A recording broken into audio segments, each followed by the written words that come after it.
Hey, good evening. Happy Friday to you, everyone. We made it. We made it through another week. I know. I don't believe it either. How the heck are you guys? It's good to see you, and it's good to be seen by you. So I hope everyone is doing okay this evening.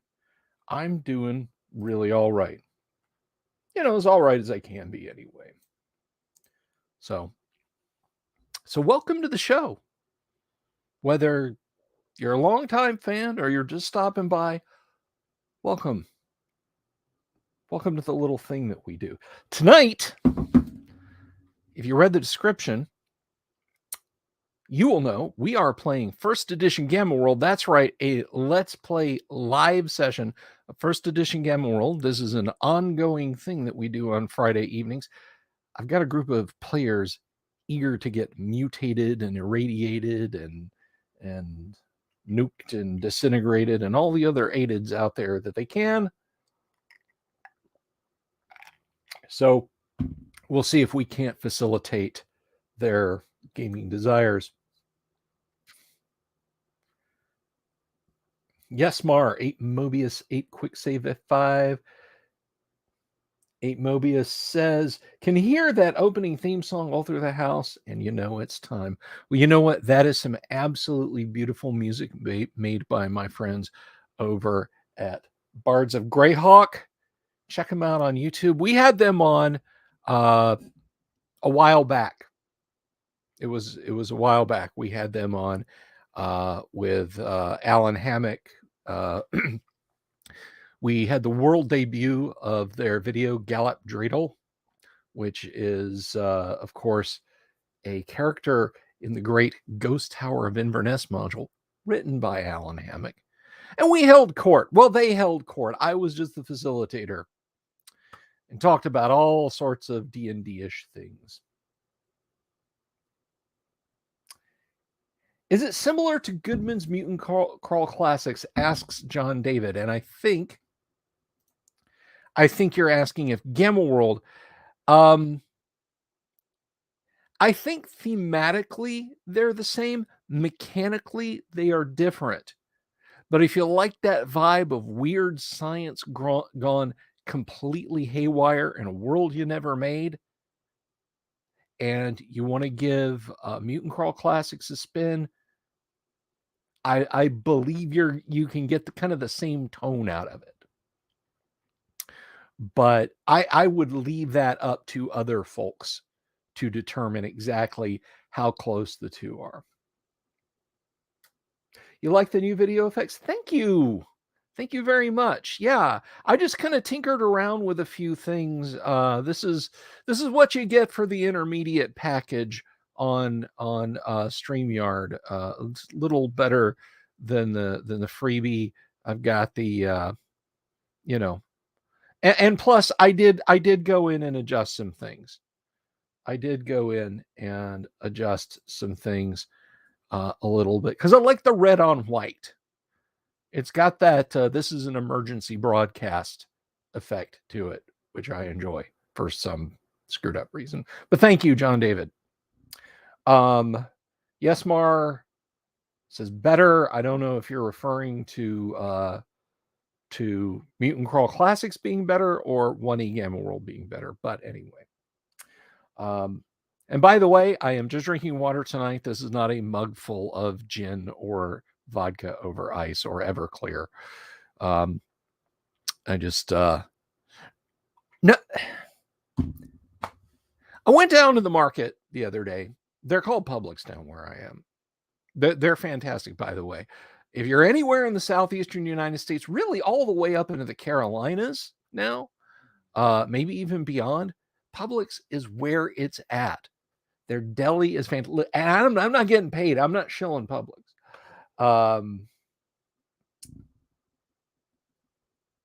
But no, I went up there and they were out of Ace Pineapple. They were out of Ace Pineapple beer. I was inconsolable. And for like a couple of seconds. And I was like, I'll check a package store later or something. So no, I'm being responsible tonight, but I am drinking out of my old Phoenix Inn etched glass mug that my good buddy Jeff Johnson made for me. Thank you, Jeff. John David says, reminds of urgent news, shows attention to detail, very cool direction. Thank you. Thank you.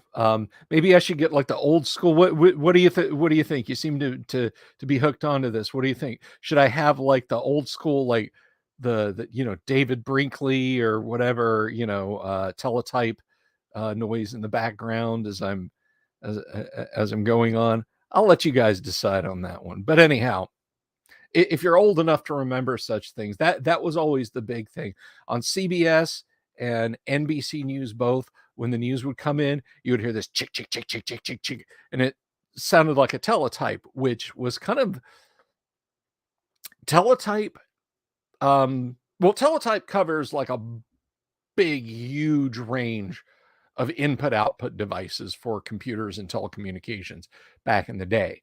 But for the purposes of news, teletype was basically a it was almost like a Twitter feed.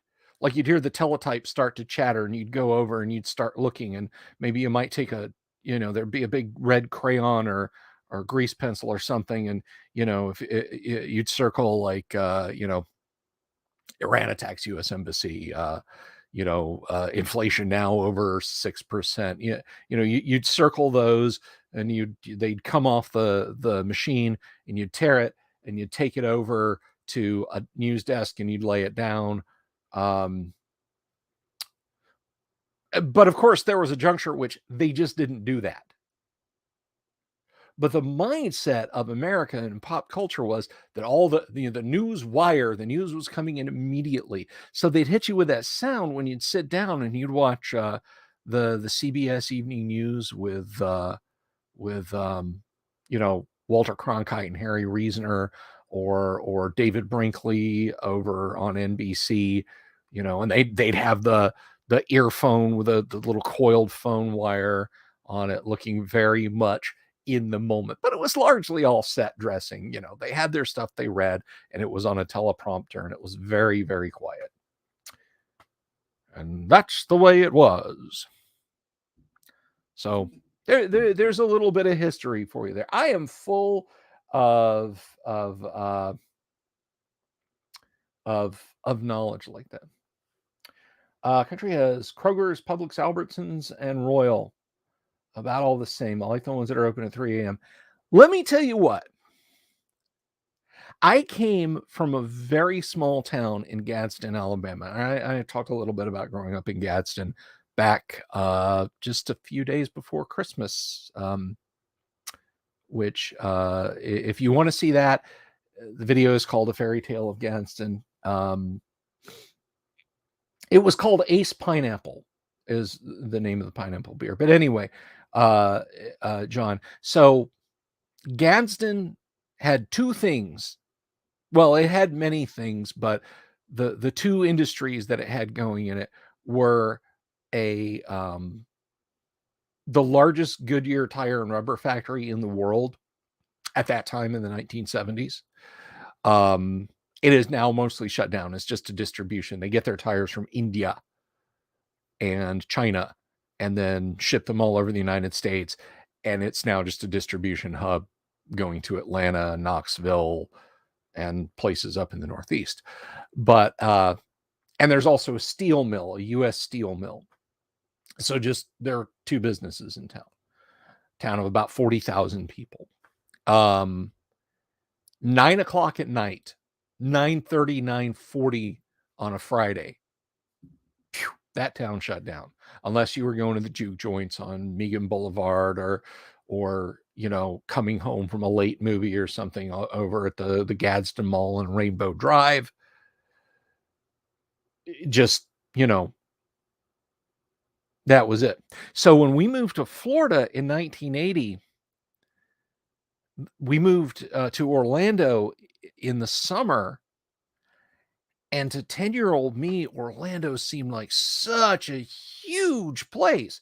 I was still a year and a half away from getting into Dungeons and Dragons. Um,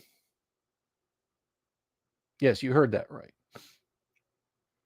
But my uncle, with whom we lived at the time,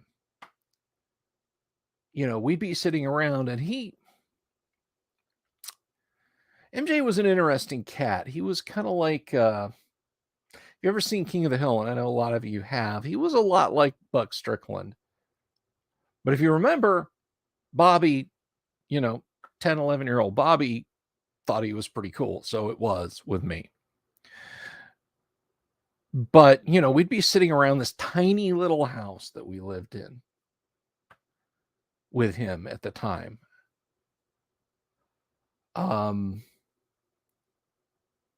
As a kid, no, we didn't really have the money, John. But I will relate a D&D related story, which I've told before about Disney in just a second. But so Albertsons, which is actually not in Central Florida anymore, Albertsons had a location, and at so it was the summertime, so at midnight on a Tuesday, my uncle would say, "Hey, y'all want some ice cream? Let's go get some ice cream." And we'd pile in his 77 Monte Carlo that smelled like bourbon, because he'd spilled a bottle of bourbon in it. So I mean, the whole car reeked like your eyes would burn. But I got used to it as a kid, and I thought it was a pretty neat smell. So the whole car smelled like Jack Daniels, which I guess is whiskey, not bourbon. But anyway, so we go bombing down the road, and the first time we went, I'm like, it's almost 1 o'clock in the morning, and we're in a friggin' grocery store. And this grocery store has a videotape rental place and a toy department. What is this planet that I've landed on? So the first all-night grocery that I ever encountered was Albertsons over on Colonial Drive and Kirkman Road. And yeah, it just blew my mind. There's stuff that's open. I thought this was only in movies. I was kind of a bumpkin. Spilled a bottle of bourbon, amateur. Yeah, I think I've told you a little bit about MJ, Volcano God. So John David asked, did I go to Disney a lot? Yes, but no. Disney. So if you don't know Disney, if you've never been, or you've never been down here, at the time when we first moved to Orlando, and I'm sure Disney had plenty of plots and schemes going, like the way Disney is now, they were thinking about that back in 1980. But back then it was Disney World. That was it. They hadn't even started construction on Epcot, more than clearing some land yet. Because Epcot opened in 83. So there was Disney World, but outside of Disney, so it wasn't like go into the park and see Mickey Mouse and ride Pirates of the Caribbean. There was essentially an open air shopping mall, and it's still there. It's now like the shops at Lake Buena Vista or something like that, but it was called Disney Village at the time. And there was entertaining stuff. There's a big fake steamboat that they have docked at a fake lake, well, a man-made lake. It's a hole full of water. But at the time it was called the Empress Lily. Now it's called something else. But you could go and get dinner and stand on the upper deck and watch the fireworks over Disney when they would close, and so on and etc. Well, at Disney Village, there was the Village Toy Shop. I think the building, the actual structure is still there, but it's something completely different. But it was this big octagonal pavilion type deal, and you could approach it from many sides. And the Village Toy Shops, you can buy anything there. And that's I'm coming to the punchline. The Village Toy Shop had they stocked everything toy wise. Now, a couple of years later, when I first started playing D&D, my friends would have their D&D books, and I'd be like, "I've seen this before."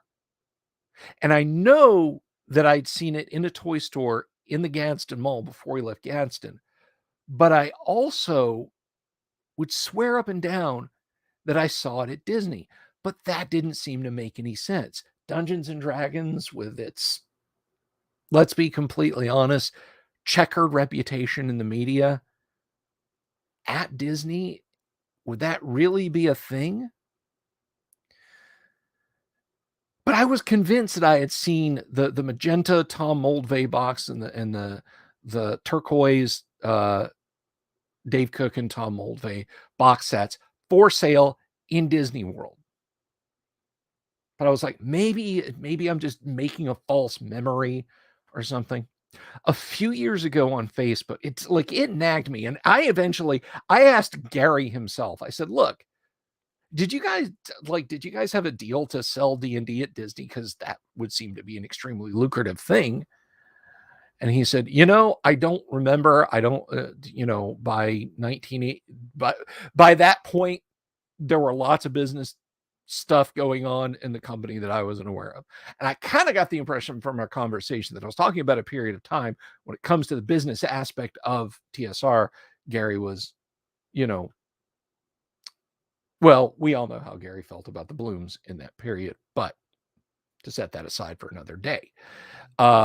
So I asked other people. I asked Frank Menzer. I asked Tim Kask.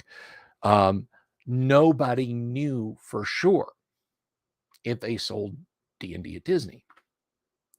I was like, maybe I just imagined it.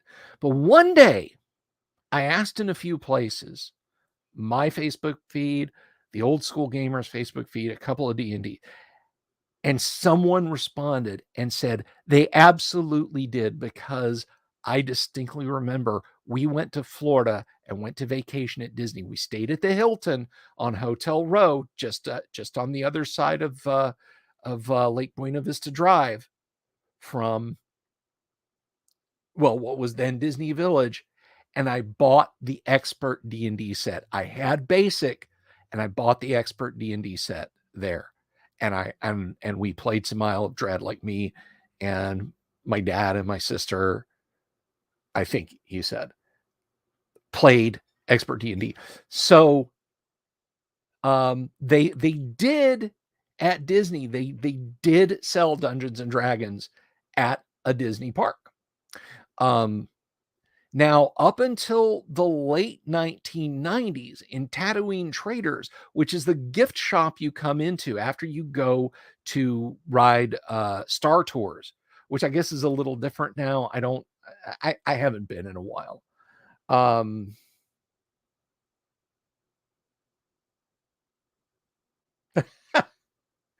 that's going up on the screen.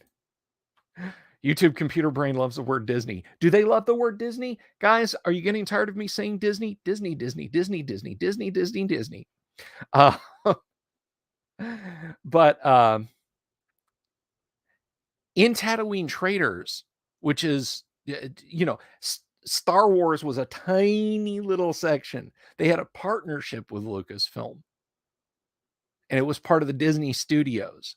That they had that like 3/4 scale AT-AT and a couple of speeder bikes mounted on cleverly hidden poles, so it looked like they were floating if you wanted to sit on those and get your picture taken. And then there were Star Tours, and then there's a gift shop called Tatooine Traders.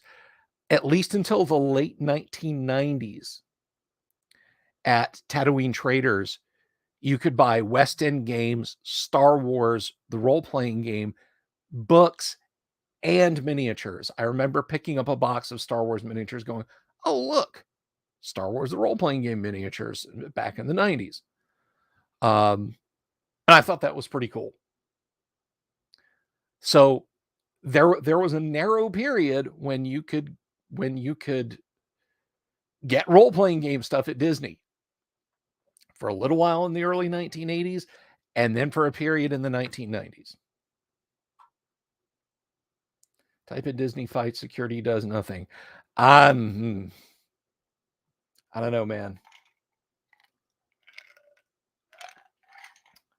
Uh, Now, when Colleen and I um, were first cohabitating just before we got married, and then a little bit after we got married, uh, either we would buy or as a gift from our parents, they would buy, for which I was grateful. We would get seasonal passes. It's like, don't come during peak summer times and peak spring vacation times and these few blacked out dates in winter. But we would go the other times, basically like, you want to go to the mall today? Nah. Anything at the movies? Nah. You want to go to Disney? Okay. Just to get out of the house and walk around and tourist watch for a little while. But it was free. You know, Parking was $10, and it was otherwise free. We'd pack a couple of sandwiches and hike into the parks. So when I first moved here and I was a little kid, no, not very many trips to Disney. Almost always Disney Village. So that's an interesting slice of me history that I hope you guys enjoyed hearing. But there's some trivia for you. Yes, D&D at Disney for a short period of time.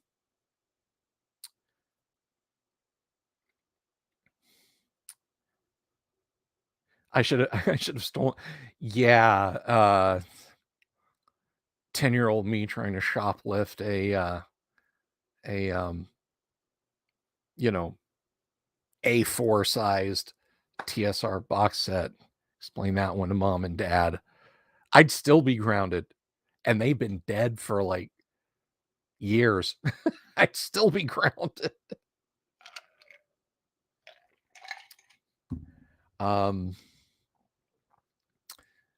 But you know what I did get there that I loved? Because like I said, we were not super well off when we moved to Florida. Better off than we were in a dying steel town in the middle of Northeast Alabama. But the old man, he was flush that night. Dad had a little spending money for us, so I got a little set of space Legos. Little, just a little tiny flying ship, and I loved that thing, man. That was awesome. One Lego astronaut, like maybe 30 pieces of Lego, probably less. But yeah, it's insanely expensive now, and they are decidedly anti-customer. Disney is very anti-customer. They know the parks are a bad experience, and they don't care. They don't care about you. They get the money, and then they're done with you. And this is, the situation with the pandemic and all has just made them worse, because now people are desperate to get out of their houses. Like, things that they wanted to do in spring of 2020, they're now able to do finally, and Disney is like, all right, make a reservation. Case in point, for decades, Fast Pass was a very cool thing. You'd go, you'd swipe your Disney ticket, or you just walk up to the machine. Even before that, you just walk up to the machine.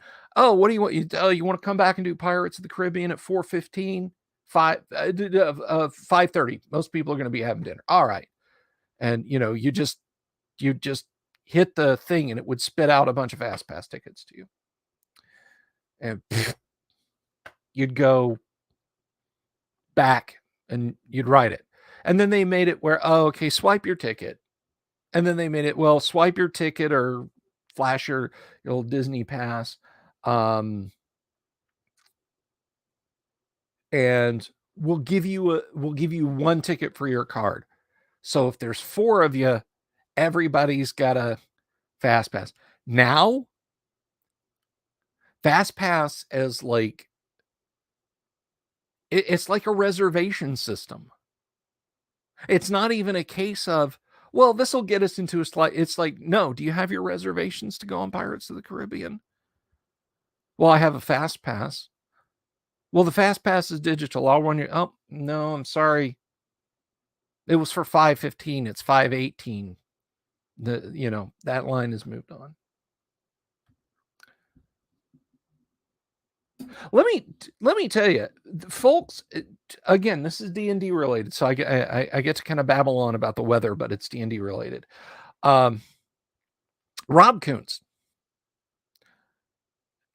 messaged me once a long time ago and says, "Hey, I guess we're going to be neighbors. I'm moving down to Satellite Beach." And I was like, "Oh, that's nice. When are you coming down here?" "Oh, I should be down by the end of summer."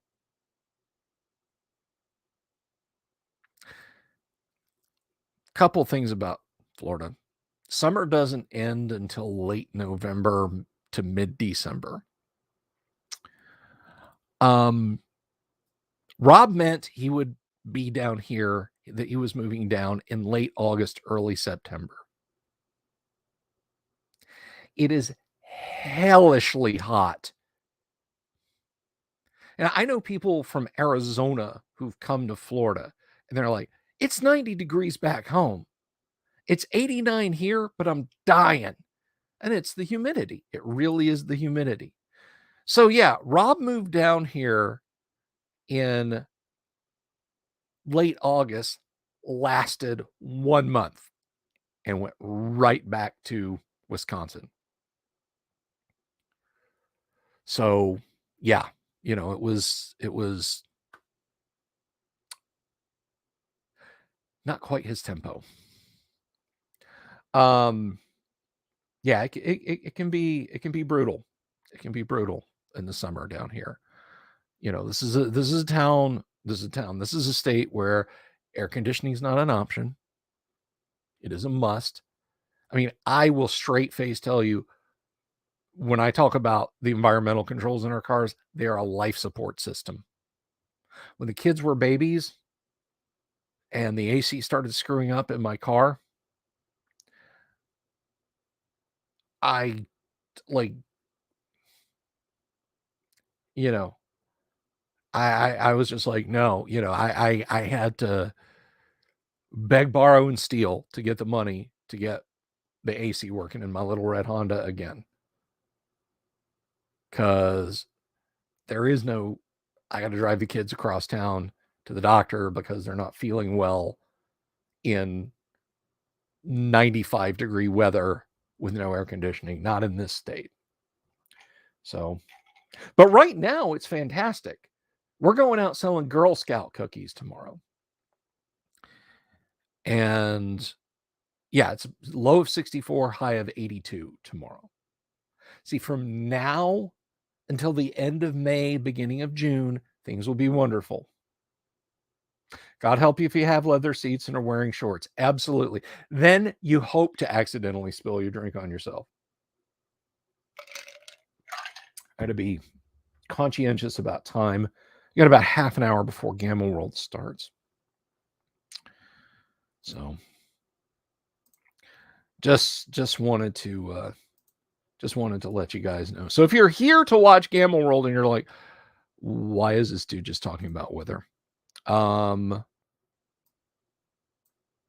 That's it's gonna happen.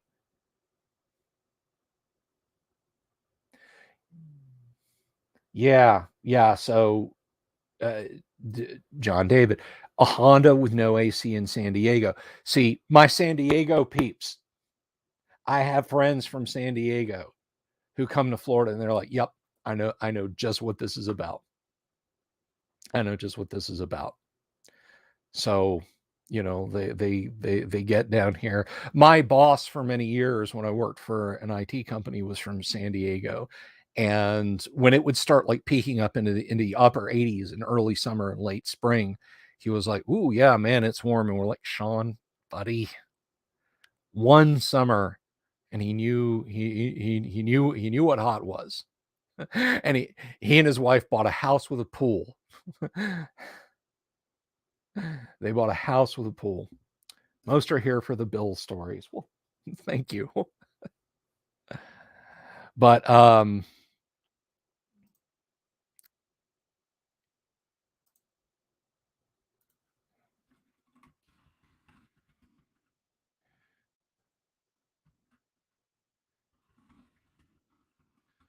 it makes you appreciate, to go back to D&D reference, it makes you appreciate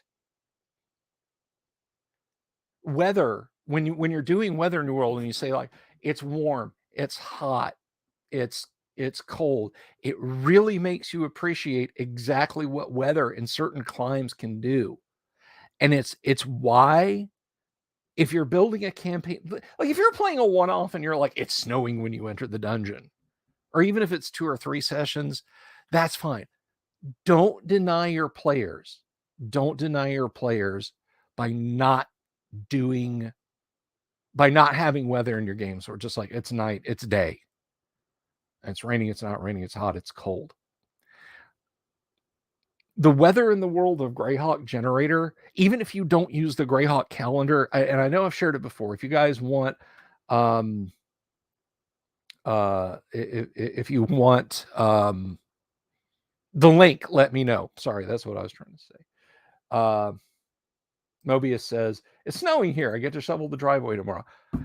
I'll tell you guys, and this is another great D&D story. But anyway, yes, weather in your campaigns. This is a great D&D story. One of my best friends in the whole world was named Eric Peterson, and I could do an entire show just talking about Eric. Eric was an amazing person, and I miss him a lot.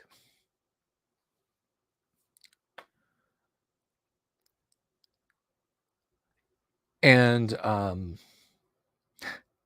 Eric telegamed with us before telegaming was a thing. And I know it drove a lot of my players up the wall because the audio connection wasn't what it could have been. And for me to go, what? Could you repeat that, Eric? I'm sorry. And everybody else is like, but we made it work. And he ran a magic user, Tor, and would constantly throw darts into melee. And his constant fire of darts into melee would necessitate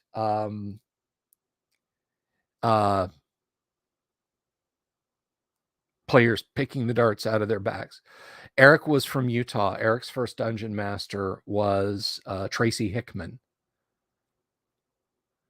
And his wife, with whom I am still in touch, insists that Eric has handwritten stuff done by Tracy Hickman and that she will find it one day and send it to me. I know she's probably not watching this. She assiduously avoids the internet as she should, but sweetie, don't. Or send me pictures of it and I will have it evaluated and I will see to it that you get what it's worth. Anyway, I got a little verklempt there. But Eric, being from Utah, I remember one day, and I'm not making this up, because I had a portable air conditioner unit in here. It was before we got an air conditioner installed into the bunker.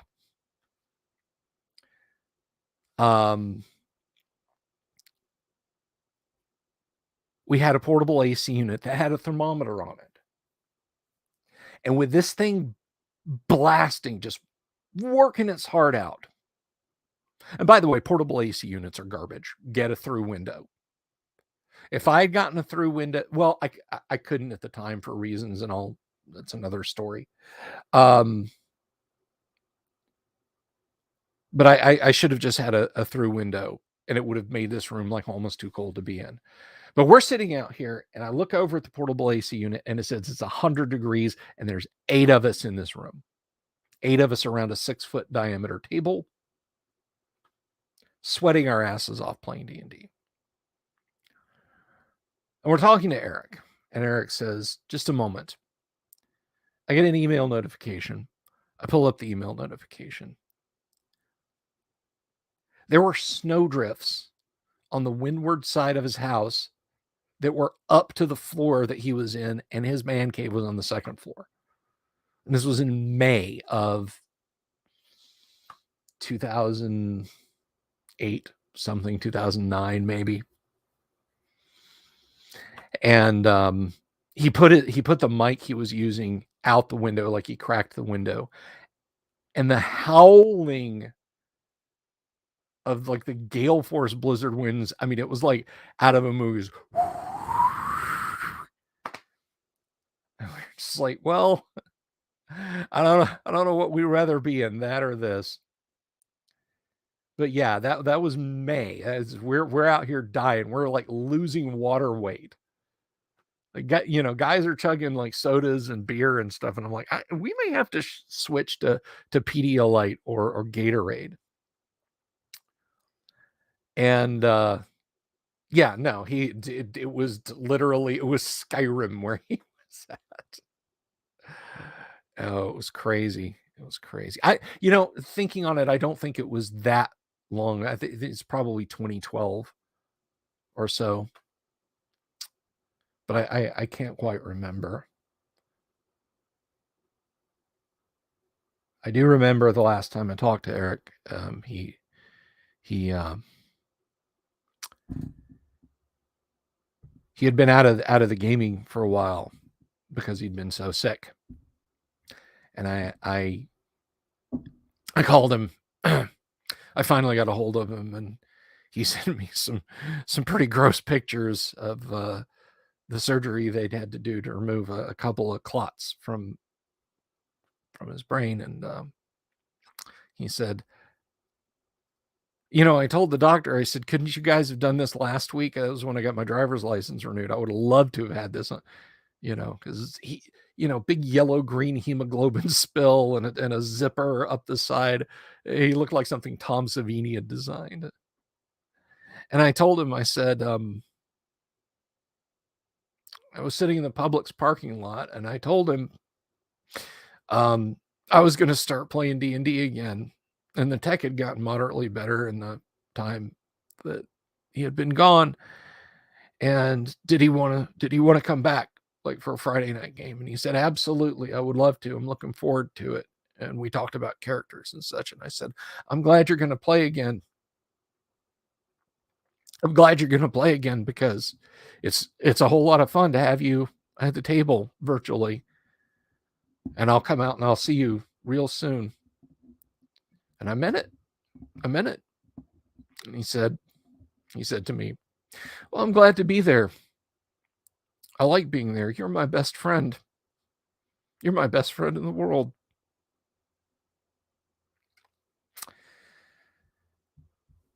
And I found out on Facebook a week later that he was gone. I didn't really intend to tell that. I don't know if that's a Bill story you were here for.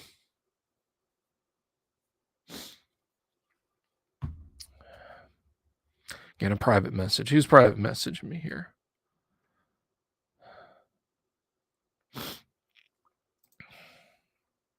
So, I miss you, Eric.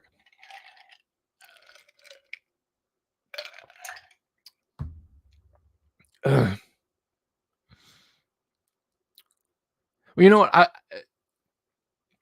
John David said I'm here for a Bill story. Well, here's a Bill story that Eric related to me. So this is technically an Eric story, and it's a fun one. It's a fun one.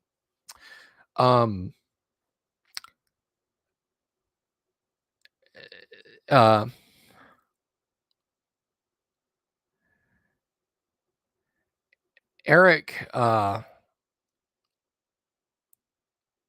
he was invited to a concert. His friend said, hey, Jimmy Page is playing wherever Jimmy Page was playing. And do you want to go see Jimmy Page? And he's like, absolutely. So they pile up in Eric's van and they go to the venue, and they get there really early. And his friends are like, we've got backstage passes.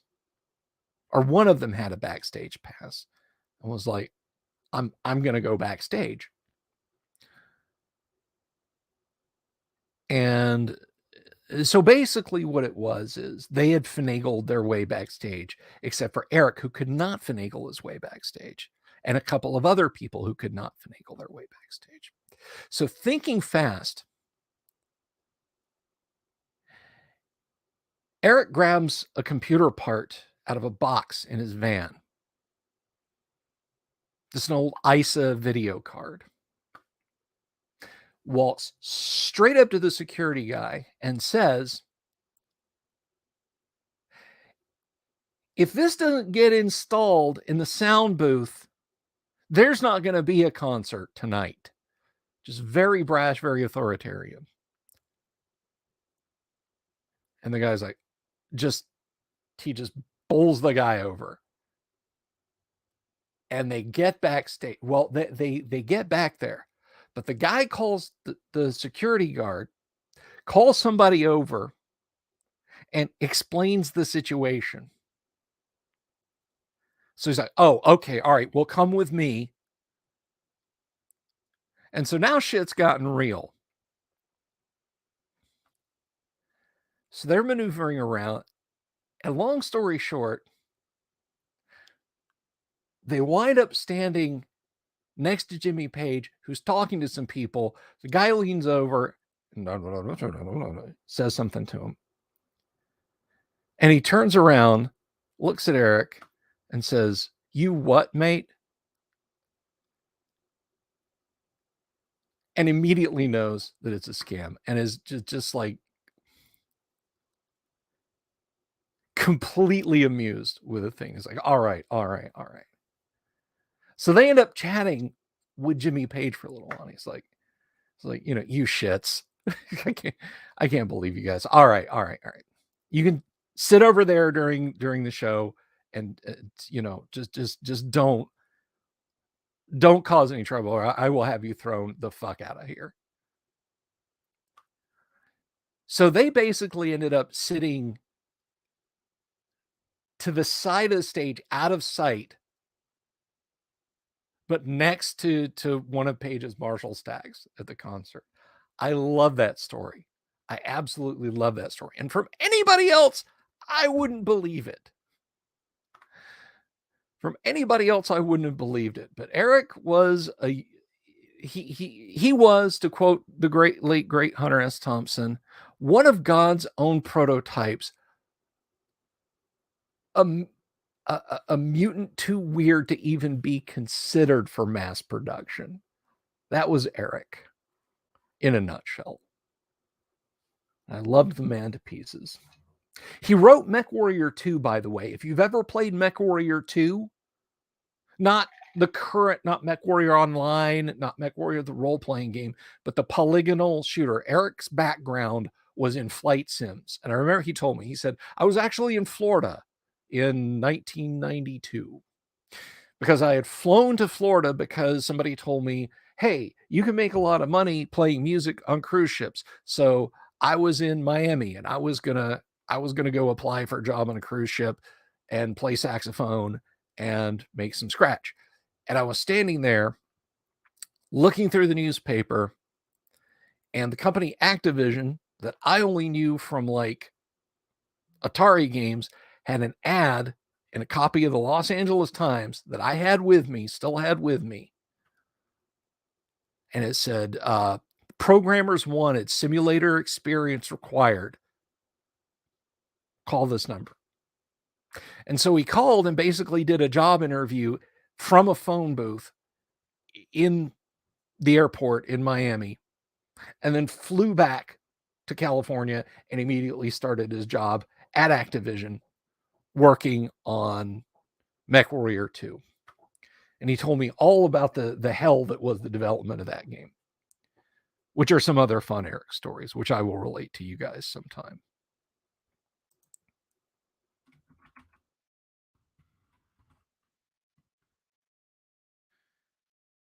All right. I sometimes get questions in your private chat. So MechWarrior 2, fun game, which kind of ended up in a way helping him out even years down the line. When I first met Eric on a website called Portal of Evil, which, don't let the name fool you. We were just nerds yelling at other nerds, laughing at terrible sites on the internet. and we started interacting outside the bounds of the forum. Um, he would talk in general discussion areas about his health and so on, and like I was just devastated that I that he was that he was so sick, and he and his wife were struggling. Um,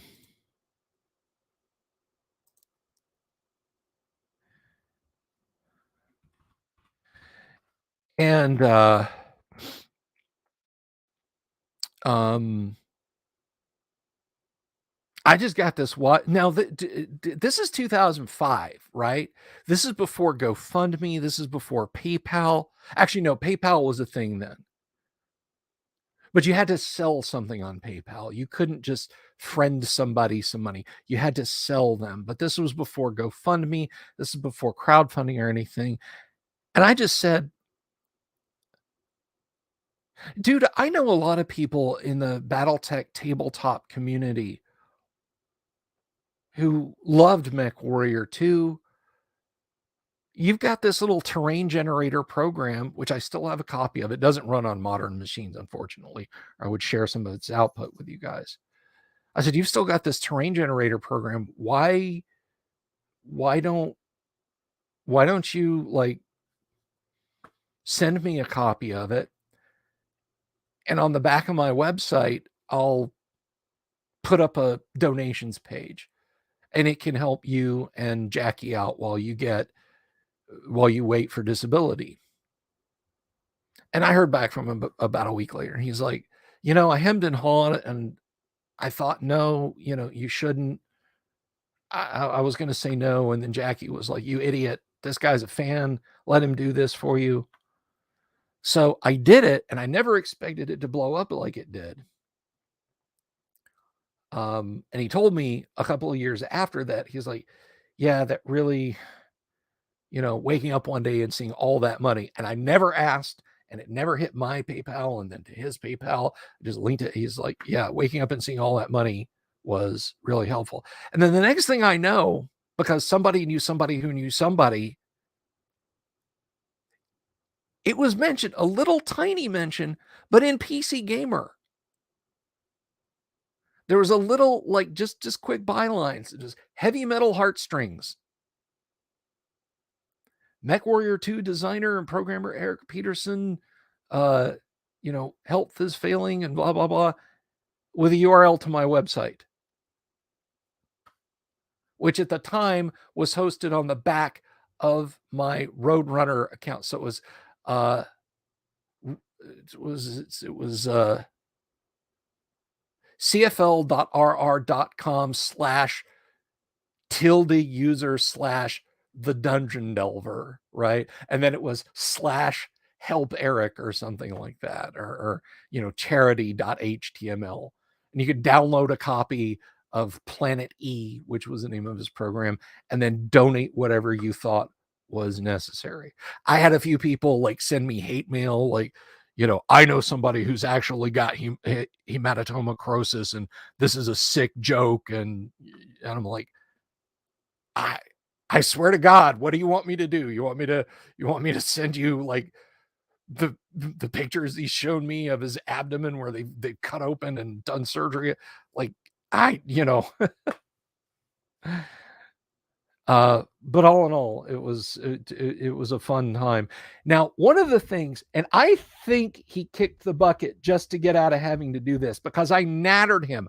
I wanted a copy of this. He told me that there was really cool stuff that they hid in the source code with the idea that someday somebody would hack open the source code to MechWarrior 2 and find really cool stuff that if you like took the comments out would make like all the classic mechs, the Warhammer, the Marauder, the Rifleman, the Archer, the Stinger, the Wasp, the Locust, all the good classic mechs and their models were embedded in the source code for MechWarrior 2. And he was like, I'm gonna send you a CD with the MechWarrior 2 source code on it. And this was a little bit before he passed away. And you know, oh my goodness. Quick Save says, I meet all my friends on Portal of Evil. Okay, so Quick Save, are you just joshing, or are you a PoE vet too? Because again, it wasn't like this is also one of those serendipitous weird ass things. Portal of Evil was run by Chet Falasek, and if you don't know the name Chet Falasek, oh, okay, just joking. All right, just making sure. Chet Falasek ran Old Man Murray, which was like one of the best comedy uh, uh, humor, comedy humor, comedy video game review websites, um, along with Eric Wolpaw. And if Eric Wolpaw and Chet Falasek don't sound familiar to you, if you've played Half-Life 2, Episode 1, Episode 2, Lost Coast, Portal, or Portal 2, Chet and Eric worked on those games. So back in the day, he ran Portal of Evil until he got sick of us, us, a subset of people constantly arguing about politics. And so he finally just was like, no, it's done. It's over. Bye-bye. So there's some Friday Night Bill stories, and we are about 5 or 6 minutes away from starting Gamma World. I got to make sure. Let's see.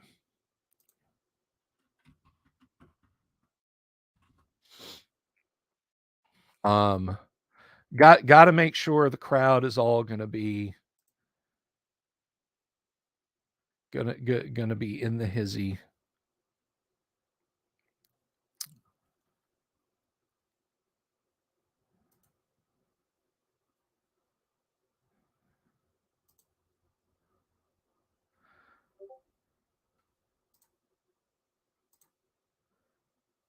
So if you're playing Gamma World tonight, and you haven't gotten the link, let me know. I will bring you on. Now, I would eventually like to graduate up to doing miniatures and terrain in Gamma World. I don't have a lot of science fiction terrain, or even a lot of science. Well, I have science fiction miniatures, but they're like Warhammer 40K. It's like, okay, Gerg is this space marine. Oscar is this space marine. You know, Bubbles is this space marine.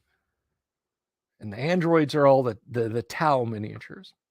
Speaking of Tau miniatures, I think I know I told you guys this, so I'm going to tell you again, just to kind of, because I like hearing the sound of my own voice. Improvise, adapt, overcome. Yep. I have my resin 3D printer now. Now it's got a build plate about that big, but there is a great huge number of Warhammer 40K stuff, which Games Workshop hates. Don't get me wrong. But man, there's people absolutely willing to risk getting shooed, not sued, although I'm sure they'd like to do that, shooed right off the internet.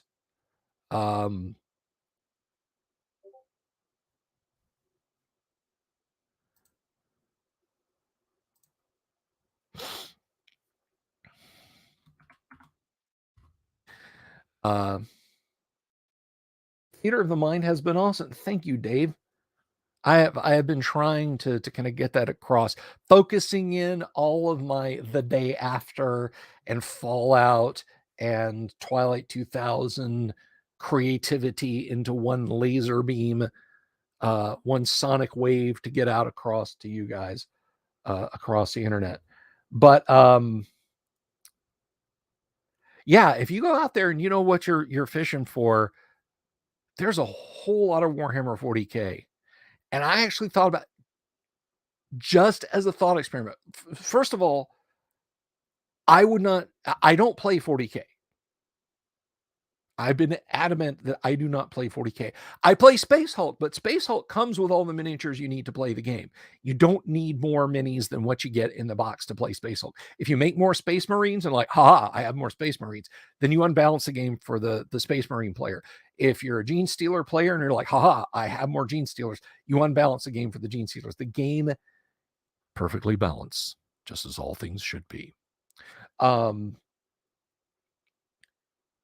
But just as a thought experiment, just to see like how good some of these facsimiles that people have created are. I might print one. I will tell you guys about it, but I won't put it up on camera because I don't want to activate the omens of Games Workshop. See, just by saying Games Workshop, they could potentially come and take this stream down. Oh, well, you're trying to monetize this stream, and therefore you've said our name and talked about our products in a way we don't like. So we're going to have this stream. We're going to tell YouTube to take this stream down. I did a Space Hulk Let's Play, which if you guys would like to see another Space Hulk Let's Play, let me know in the comments, and I can do that again sometime. But what's Bubbles going to look like? Now I want that is the 140K miniature that I would like to have, because there is a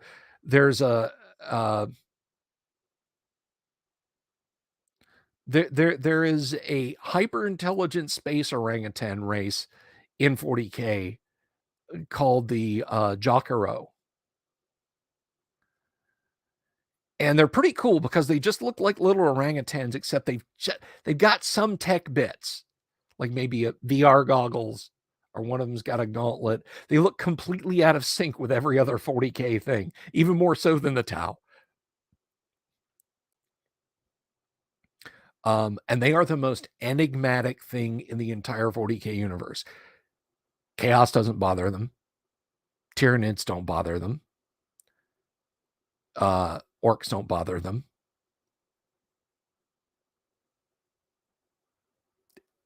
They are basically considered full Imperial citizens. The reason why is they are so unbelievably adept at technology. They can take, like, okay, I've got this plasma cannon that's like this long and this tall and requires a guy in full power armor. And they're like, ook, ook, and go over, and they kind of go over it with a wrench and pliers and whatnot, and they tinker with it. And 5 minutes later, they throw you a little ring, like, it looks like a class ring. And it's all the parts from it to make a weapon just as powerful, but the size of a ring. You can see why the Empire would be very, very nice to them. But they won't do it on demand. And the Empire's tried making them for thousands of years. Like, you will do this. You will kill you if you don't. They'll sit there and, pick nits off their knees. So I was really thinking about a Jokero miniature for that. Hello, Dungeon Minister. That is the other thing. One more announcement. I know we're going to have a guest next week on Wednesday. My buddy Philip Sokolov will be here. We're going to talk to him about a great many things.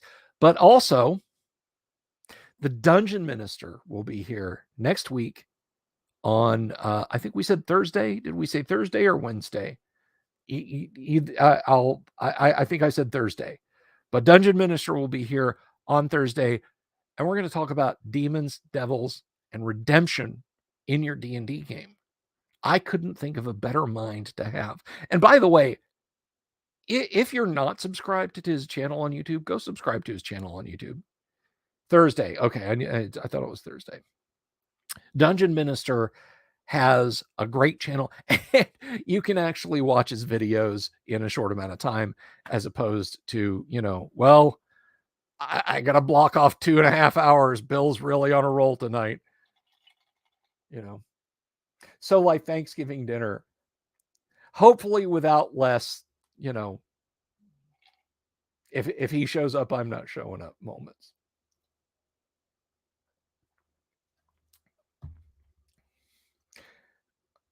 I cannot, until I hit like my mid-30s, I cannot think of a single Thanksgiving dinner where I could mention Dungeons and Dragons. All right. Well, we've had a lot of fun talking about stuff and things. And now it's time to have a different kind of fun because, ladies and germs, it is time to play first edition Gamma World. So let me bring on our contestants. Prizes. Hello, hello, hello. Greetings. Am I the next contestant on The Price is Right? You're the next contestant on The Dying's Right. Oh, nice. So, bring on the dying. All right. So let me recap. Let me bring this back up to speed for our audience viewers who perhaps were not here last week, or maybe this is their first time swinging by. So last week, two parties of adventurers met outside the ruins of an ancient tech building. Exploring within, they found some kind of a plinth, an icon of some type that had a glass pane affixed to the front.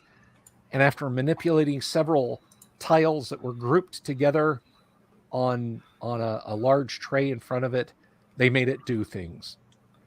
Well, just when they were ready to celebrate making the ancient thing do things, they opened a door and were confronted by no fewer than 5 batters, terrible badger men who hate all things that live. The party was able to dispatch them with aplomb and force of arms, and so now stands in the ruins of the ancient building. Night has fallen. The only light is from torches. Oops, did I...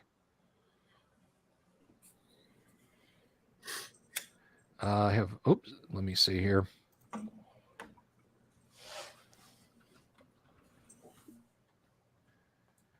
Sorry, someone was messaging me there. 1, 2, 3. Did I miss adding anyone? There we go. There we are.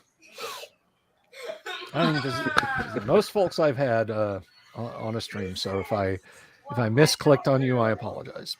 But anyway, so you've slain the batters, and you were just about to search them all for any goods. They had spears, by the way. They were armed with spears. What do you do, adventurers? What do you do? Were they wearing any type of armor? Their natural thick hide is their armor, and they have harness. But they did have shields, which you all have. Mm-hmm. They got any domars? Do they have any domars? Well, as it happens, they are not carrying domars, but they are all carrying a quantity of gold. Ooh, gold. I like gold. Yes, gold. Let's split it up. So gold to domars. Some of them look like bits of ancient jewelry, perhaps. Some of the pieces are just lumps. Some of them have been mashed into a disc shape, like crude domars, and then some of them have been. Some of them have clearly been cut from a larger piece, but what you come up with is about, over the 5 of them, is about a ½ pound of gold. Ooh.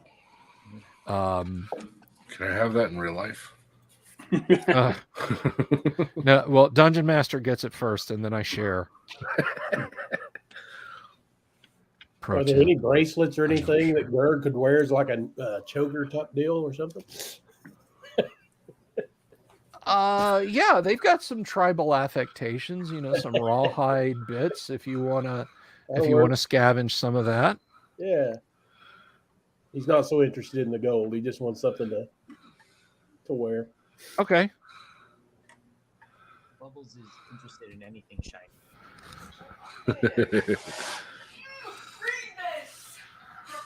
All right. So let's see here. How much gold have they got? I'm going to say, my weight valuation aside, that there is perhaps 300 domars worth of gold that they have, which conveniently enough would give you each about 10 pieces of gold worth. And the bits are in small enough are broken up evenly enough that you can all have that. So we each get 10 bits of gold. You each worth get about 10. Worth about 50 domars each. Worth total? about 60. 60. Okay. 60. Yeah. Oh no, in domars. I'm sorry, in domars. It's about 300 domars worth of gold. Right. So that'd be like 50 per share. Yes. I see what you're saying now. Okay.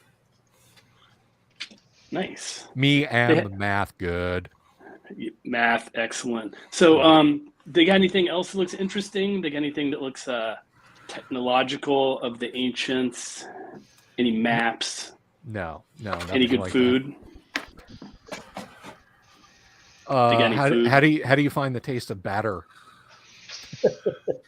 Well, we have a I don't know. I barbecue. could tell you if it was edible. There of we them. go. There you Rare. go. One of them does have a bag with some kind of tubers and dried lizards. Oh, that could be useful in case we get stuck in a radioactive desert. Okay, what about this room we're in? They were hiding in the corner.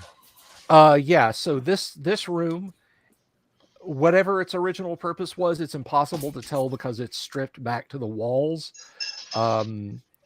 In one corner is a charred heap of ashes and sticks and such. That's probably where they had lit a fire earlier. It looks fresh enough, and there's enough of a charred smell to it that you surmise that this is where they were layering for a while. There's a spore in another corner. On the far side of the room, in one of the walls, there is a hole that looks like it's been bashed or otherwise cut. What is What do you in see it? through You the cannot. hole? Can we put a torch in there and see? Oh, sure. It is a vertical shaft. There are what look like to your eyes some kind of black vine that's hanging down, and there are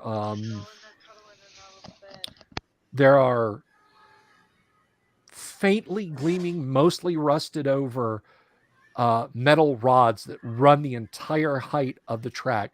There are 2 of them on each wall, including the wall you're looking through. The hole you're looking through is bracketed on either side by these metal rods that go up. I don't know about you guys, but I'm slightly disturbed about these black plants. Has anybody got any mutational detection sense or anything? Gerd could see if there's any mental thoughts coming off of them. Any kind of None at all. None at all. okay. Should I lick them? See if they're tasty. You are certainly welcome to lick them. On the one hand, I want to say do it. On the other hand, I want to say don't. Well, I mean, I can detect poison, and I can tell you if they're edible. Well, anyone can detect poison. I just want to remind you of all that. Anyone can detect poison. Sounds like It's wires. just like in AD&D, anybody can find traps. How come thieves can only find traps? Well, you can find traps. Are the spears serviceable or what? Yeah, they're knacked sandstone and flint heads, strong wooden shafts. Maybe we should poke the plants. I would like to take one. Okay, you have a spear. I'll grab a spear and poke at the plants. See if they move. Okay, well it's really it's kind of a vine like hanging, just one. There's no leaves, no roots. It's just sort of in the middle-ish of the shaft, and when you poke it, it makes a very unplant-like sound. It kind of Sound it's metal. kind of this wibble sound, yeah, like metal.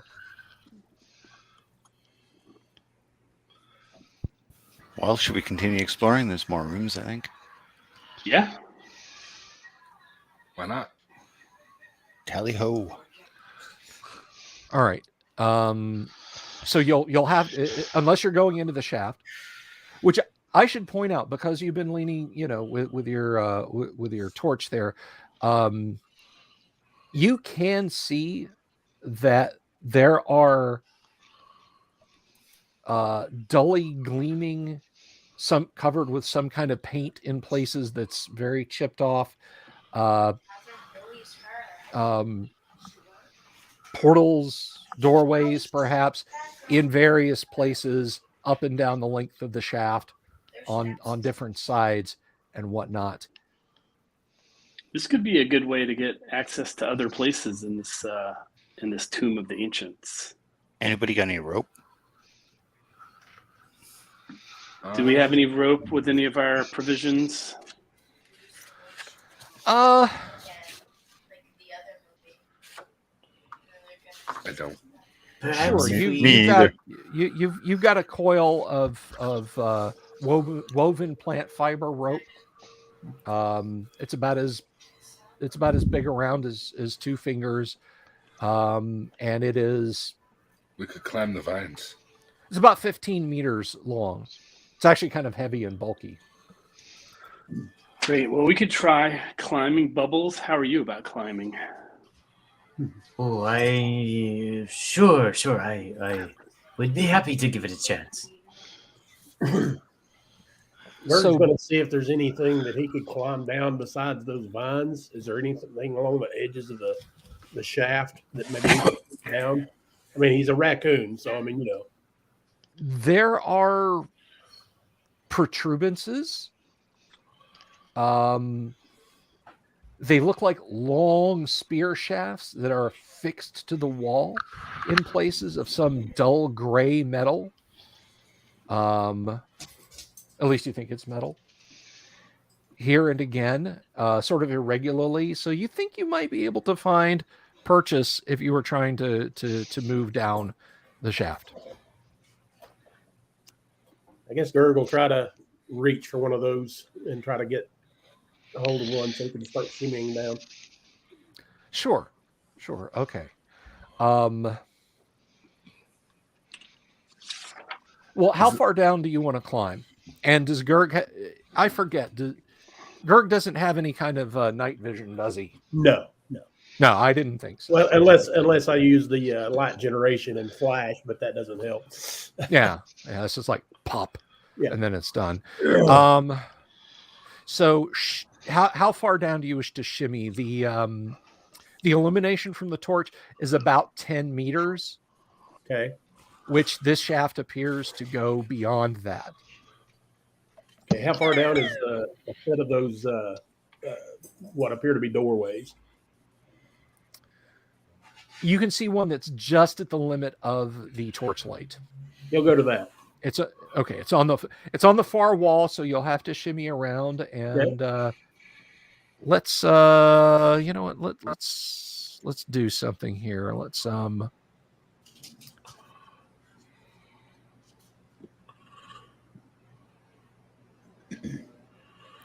Oh, Jim, why did you organize this way?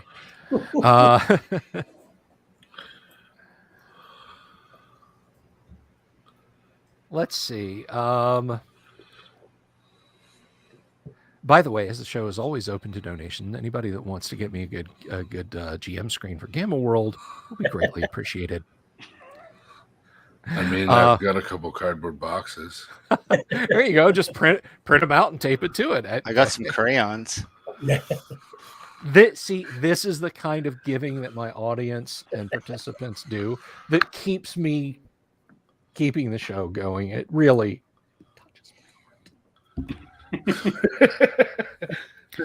You know, All anything we can do to help. Okay, so you're not too fatigued from the fight, so I'm not gonna I'm not gonna be too stringent, too strident, too much of a as one of my AD&D players referred to me as, too much of a punitive dungeon master. In my defense, she was saying I'm not a punitive dungeon master, which is the only reason she plays AD&D. She says, I'll play AD&D with you because you're not a punitive dungeon master, but I wouldn't seek one out. So give me a D20 roll. We'll just make it kind of a basic saving throw-ish roll. 8. 8. Okay. All right. The last little bit down, you grab a hold of some of these gray spear-like vertical projections out of the wall, and one of them just crumbles away like rotten plants. Oh boy. And you slip, and you're hanging by one paw from the lip at the foot of this doorway. And you can hear down below you the tick tick tick tick tick tick of these bits of the spear falling away. Okay. The rest of you see this. You see Gurg. Careful now, careful. Yeah. So you're hanging there, and what are you gonna do? What are you gonna do? Can I pull myself up to a ledge or anything? Somebody throw him the rope. He just Hits him takes the on the rope head, bundle and knocks him throws it off. at him. Here, catch. Okay, so the portal, you think maybe it's a portal as opposed to just a piece of wall that looks a little different. Has about say maybe 180 millimeter deep instep, so about that much of a ledge that you can pull yourself up on, but you're going to be standing leaning flat against this. Although how big is Gurg? Because I know Gurg is he's a standard raccoon size, maybe about 2.5 feet tall at most. Oh yeah, okay, all right. So yeah, you could take a nap on this. I'll do the waltz on it. Okay, yeah, I'll pull myself up and I'll think upward, safe. kind of broadcast safe to everyone, let them know that it's safe where I'm at. All right, you can just see Gurg. Like I said, he's at the edge of the illumination of the torch. Well, if he secures the rope down there, we secure it up here, we can just all shimmy over. Shimmy, shimmy. All right. So you are you doing this then? That's what I'd like to do. Okay. Are they dangling the rope down to me or Well, you're on the opposite. is there wall. anywhere to So it's like the hole is here, and on the other side of the shaft and down is where you are on the ledge. So you're like 30 meters down and 8 meters across. Or 10 meters down, rather, and 8 meters across. You want me to affix the rope to something and then toss it to you? Sure. Okay. Is there something I can tie affix the rope to?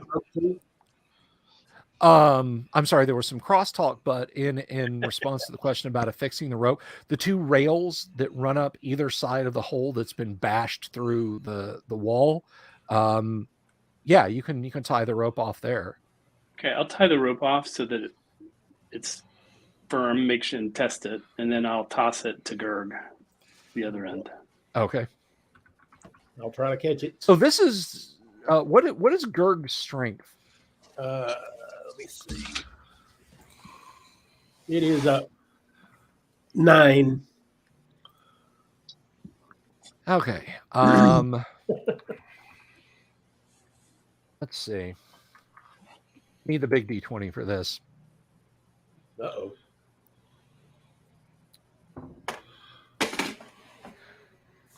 All right, it smacks into you, but you manage to hang on to it. You know, it's Okay. 10 meters of heavy rope. Just bop.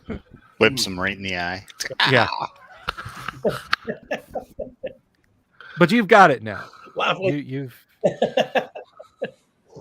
No, I'll try to secure the other end to something nearby. I guess is there another piece of that rail over the close to where I'm at? yes. The rail is up. Well, it stops just below the ledge you're standing on. And based on what you saw when you were Okay. looking across the shaft, it probably continues past that point. Okay. I'll try to secure it to that rail. Give them a chance to shimmy down to that side. Okay. Alrighty.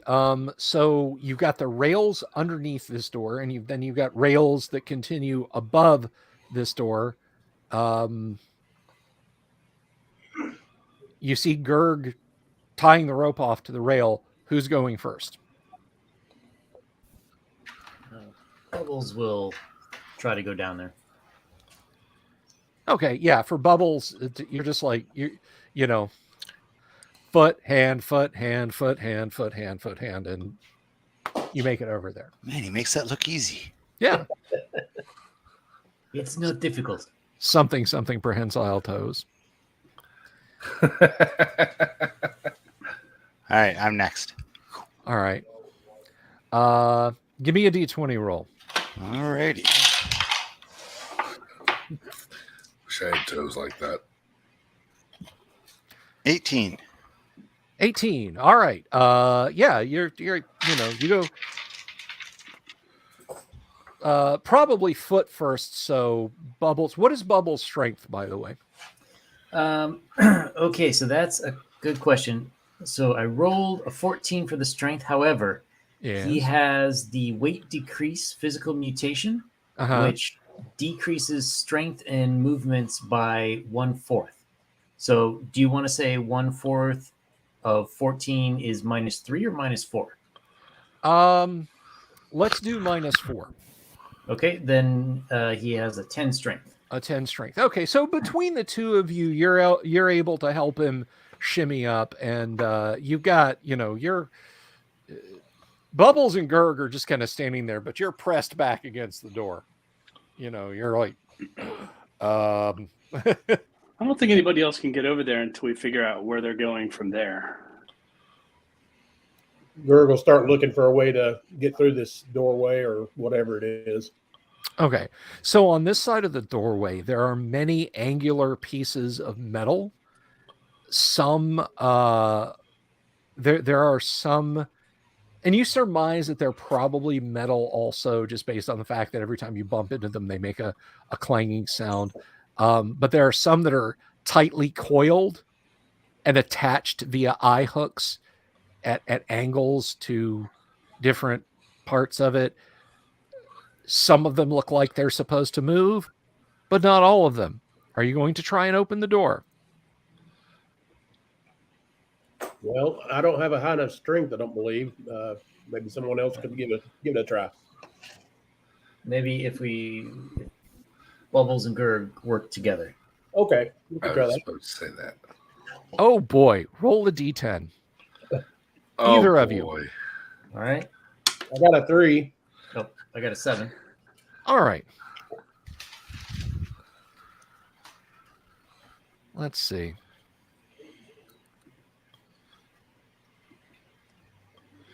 What might this...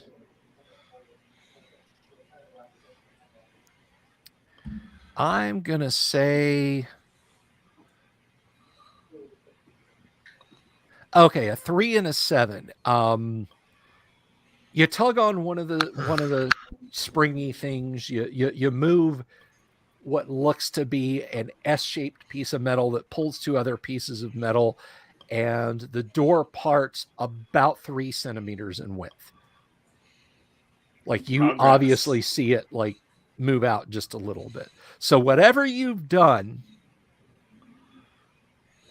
you're pretty sure if you keep doing it, you can figure this out. So either one of you, but just one of you, give me another D10 roll. Go ahead, Bubbles. All right. 1. Oh no. Okay. Well, you're like, well, if I push the metal bar this far, if I push it even further, and the doors roll out of your way, Awesome. there is a pitch black corridor leading straight ahead. It's open. Everyone up above, looking out of the hole that the batters had knocked in the wall, you hear a couple of clanks and a grinding sound. So I'm going to assume that this hole is large enough for me to get through. Oh yes. Okay. It is. It is a pure strain human. It is the width of 3 pure strain humans could walk comfortably down, and at least 2.5 meters tall. Great. Well, now that we have a place to go, I guess the rest of us should move across this rope. Yeah, go straight in, get off this ledge. I don't have Okay, handsaw tools. Each of you that goes, give me a D20 roll, and just, don't botch it too 18. bad. No problem. Oh, good Lord. Manny, what did you do? Famous last I words. got a 3. Okay. Oh. All right. Well, you're like, okay, just think, all right, the orangutan did this, I can do this. And, you're shimming down and you're shimming down, and you're not sure if it's the knots, you're not sure if it's your grip or whatever. But the next thing you know, you're hanging by the back of your knee. Oh, nice. Midway across the rope. And I don't fly through the air with the greatest of ease. Well, you will fly, but just in one direction. And it's not so much the flying that's going to hurt you. It's a sudden stop at the end.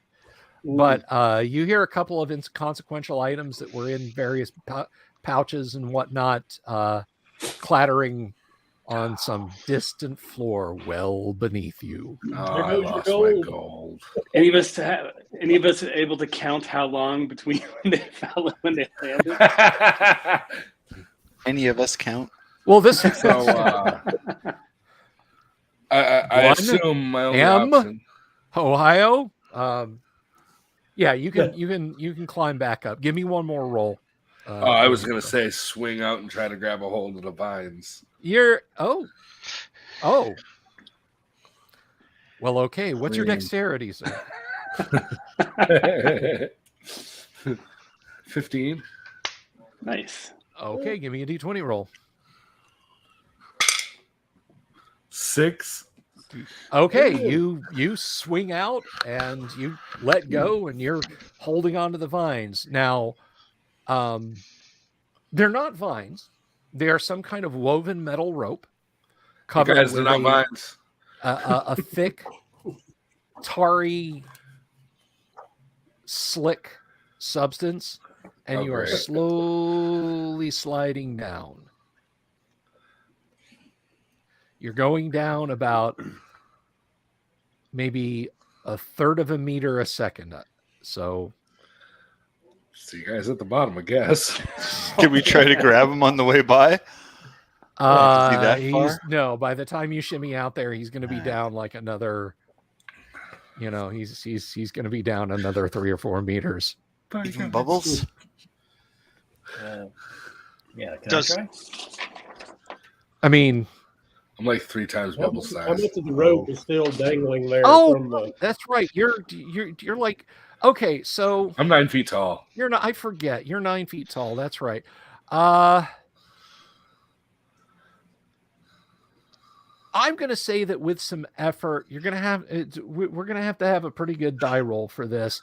You can grab the ledge. You can like lean out and grab the ledge because, your arm span is like 2/3 Different of your body, die. something like that. Different die, yes. Bring out the special one. and grab the edge of that passage. All right, let's see here. Orange.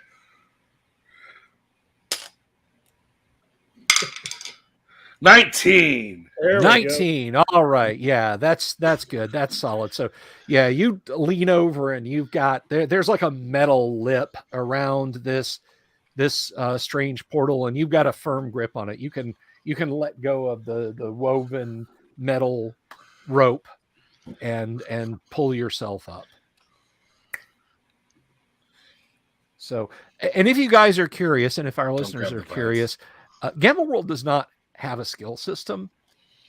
We're just kind of basically going on saving throws. Sometimes it's for obvious things like roll less than your dex, so a high dex is good, and sometimes it's more of an AD&D saving throw where we want a high roll. So just in case you were wondering what I'm doing, just yelling arbitrary numbers there. I'm not, in fact, making this up as I go along. I made this up weeks ago. So yeah, weeks ago. I'm sorry. 2 weeks ago. Well, that's still weeks plural, so I'm counting it. Okay. I mean, technically he's right. All right, Oscar, you're able to pull yourself into the hallway.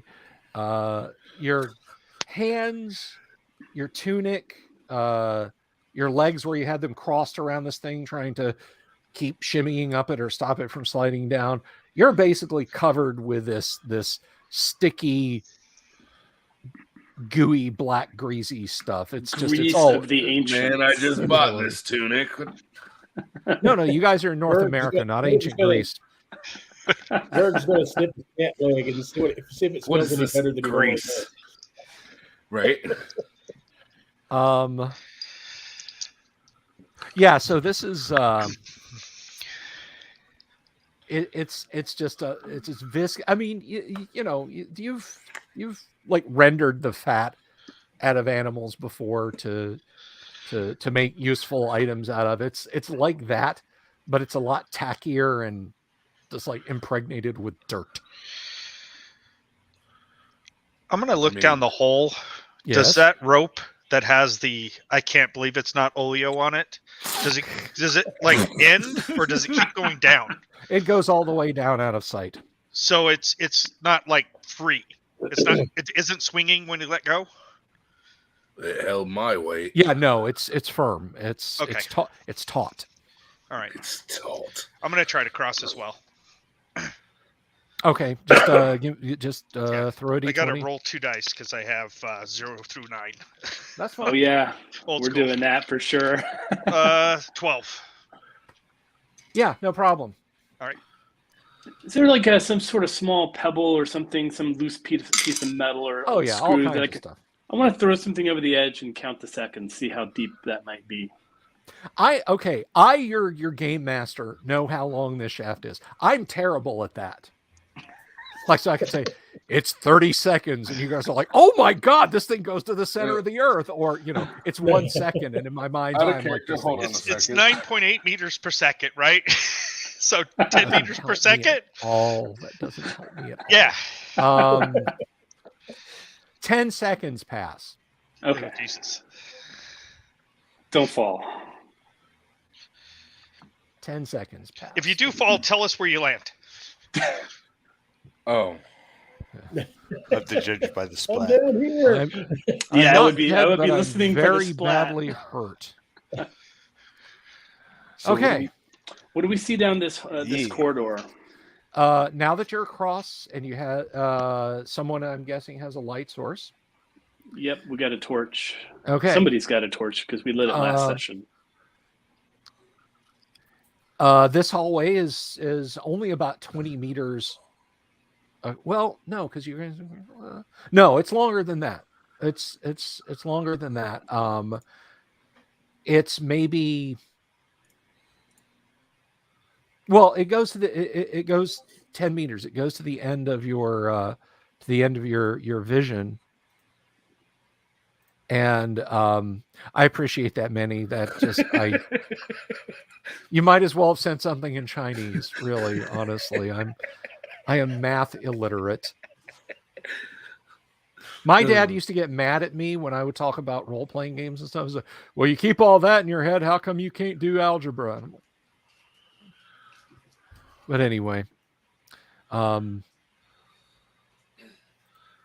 I'm Or my fascinated favorite- by physics. My favorite was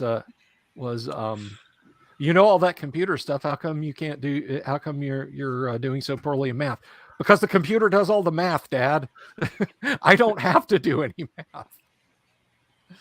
But so yeah, it's at least 10 meters. At least 10 meters. And by the way, this torch is starting to gutter. You're going to have to light another one soon. On either side, Hope we have another one. positioned fairly evenly, there are sets of what appear to be doors. There is a thick pall of dust. Very little rubble is here. There are these strange grayish squares on the floor covered in dust, but they're perfect squares. Some of them are cracked and broken. There is a skeleton lying propped halfway up against some dust-covered gray metal plinth about half the height of the wall. It gleams dully in your torchlight, which, as I said, is beginning to gutter. Who's got extra torches? How did we make this torch? And did we what did we do last session? I mean, my tunic's covered in grease. Yeah, I think we used branches from the tree outside the building, but I don't know if we brought any more with us. I didn't. Nobody told me you did, I so didn't bring any. So I mean, There's we bones. still have the stick from that torch, Bones, correct? you will still have, you know, the stick from the torch, as you say.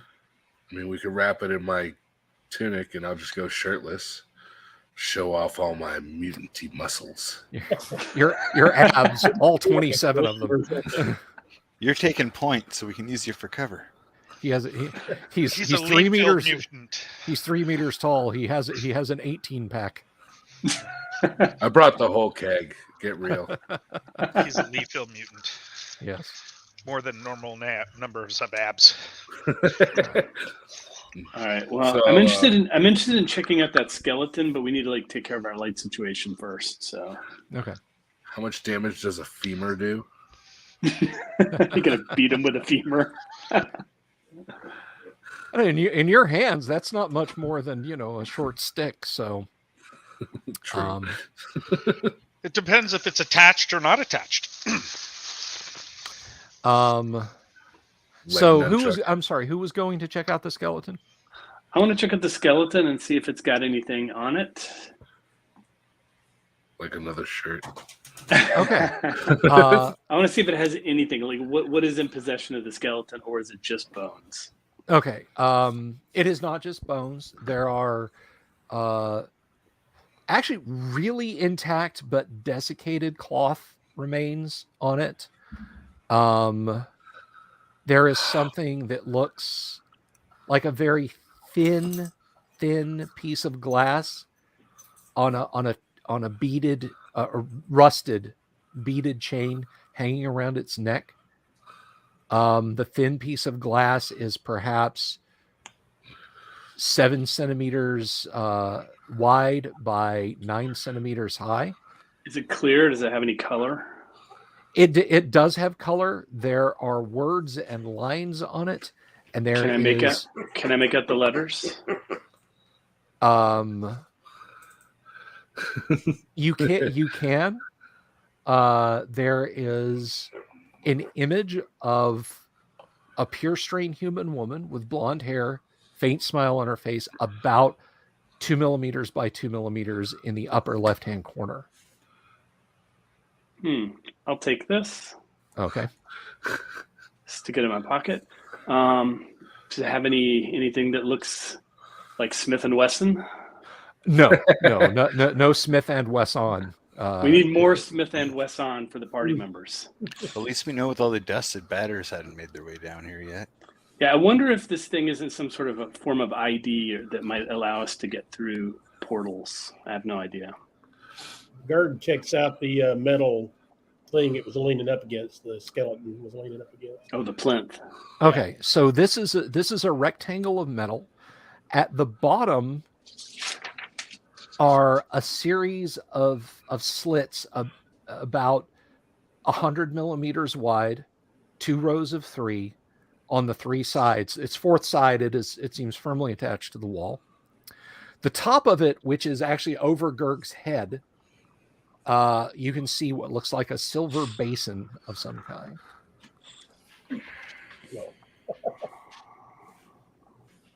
Can Gerg pull himself up to the top of that basin? Oh, sure. And it's a basin. There's what looks like well, it doesn't look like there's a pattern of holes right in the middle of it. We'll sniff around in that general vicinity. Very old and faint scent of mildew, but nothing else. On the right rear of the basin is a small depression, maybe about the size of a Domar coin, with a line that makes it look like the depression is separate. Opposite that, pointing at an angle, there is some kind of flange or something that has a hole just beneath it. He'll go touch the round depression or whatever that is on the side there. It moves down a couple of millimeters, but nothing happens. Okay. He'll kind of hop up and down on it a little bit with one paw just to see if anything happens. Just click, nothing happens. Okay. He'll jump down. Okay. I want to take a look at the first door on the hallway.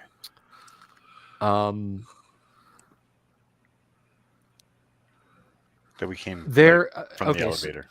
So now that you can see the door, now that you're taking it in your ever dimming torchlight, there is a number 3, a horizontal line. These are very big numbers. These are like as tall as Gerg, right in the middle of the door. There's a number 3, a horizontal line, and then the number 7. Guys, we should take care of our light situation before we do anything else. Mm-hmm. How about we strip some of that cloth off that skeleton? That's a good idea. Douse it in the grease. It's all over me. Just rub it all over Oscar. Wrap it around. And see if it's flammable. Yeah. Okay. Well, you do so. Don't light me on fire. Stick the torch to Oscar. Yeah. Step back. I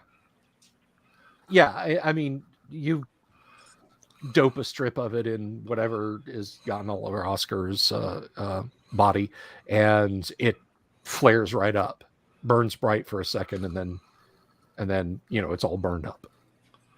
Oh, all burned up. That didn't work. Well, that sucks. Well, wait, were you just trying a little sample, or did you make a torch? Oh, we're trying to make a torch out of it. Oh, yeah. The whole torch? Yeah, no, it's burning brightly now. Yeah. Nice. Okay, great. I thought you were just taking a strip, say, hey, does this stuff burn? And then we'll make a torch. Game Master's mistake. I'm going to gather the rest of the decrepit cloth off of that skelly. Okay. And a femur. Anything in pockets while we're doing this, just to make sure?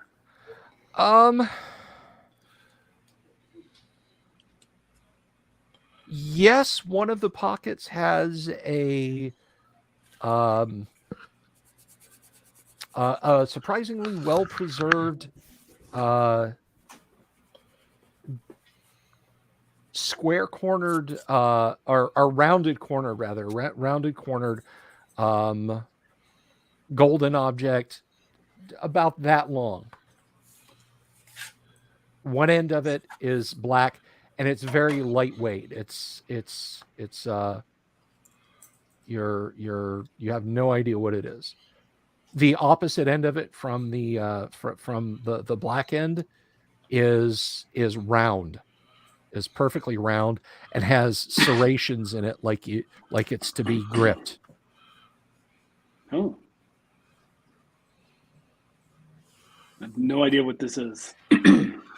Seems interesting. We'll hang on to it. Maybe figure it out later. Is that nearby?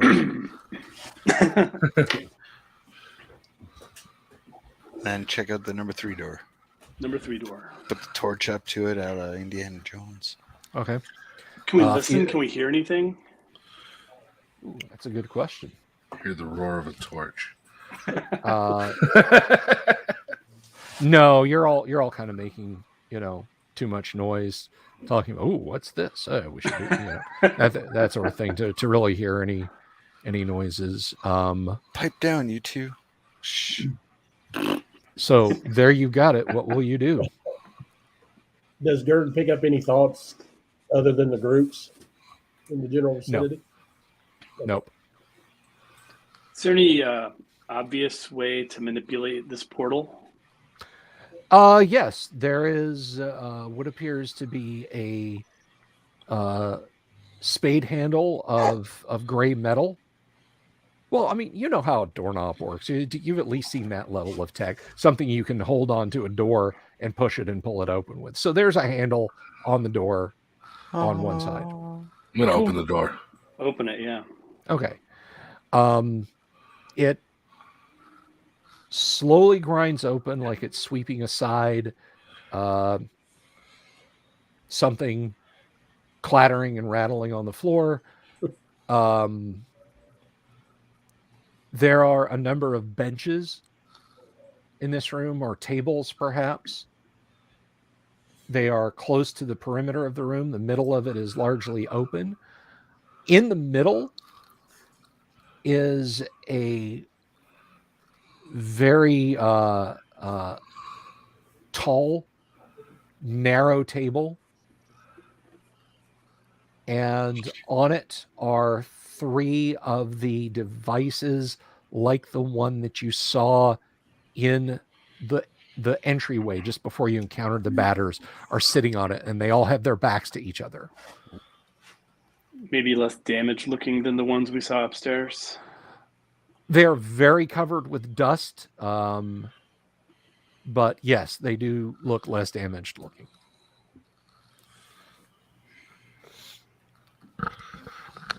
Give it a try again. I'll stare by the door and make sure nothing comes in behind us. Okay.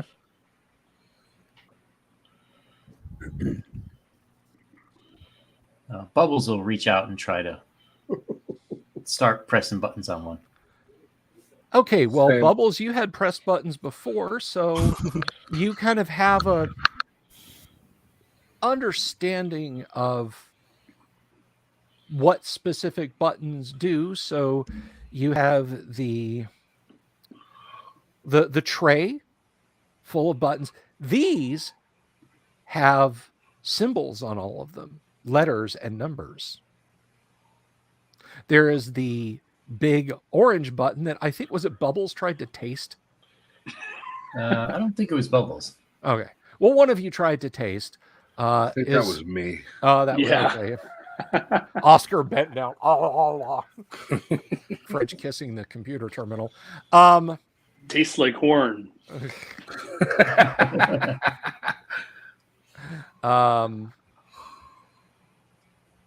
So there's that, and otherwise seems very similar to the one up above you. Well, Bubbles likes oranges, so he'll press that orange button first. Okay. There's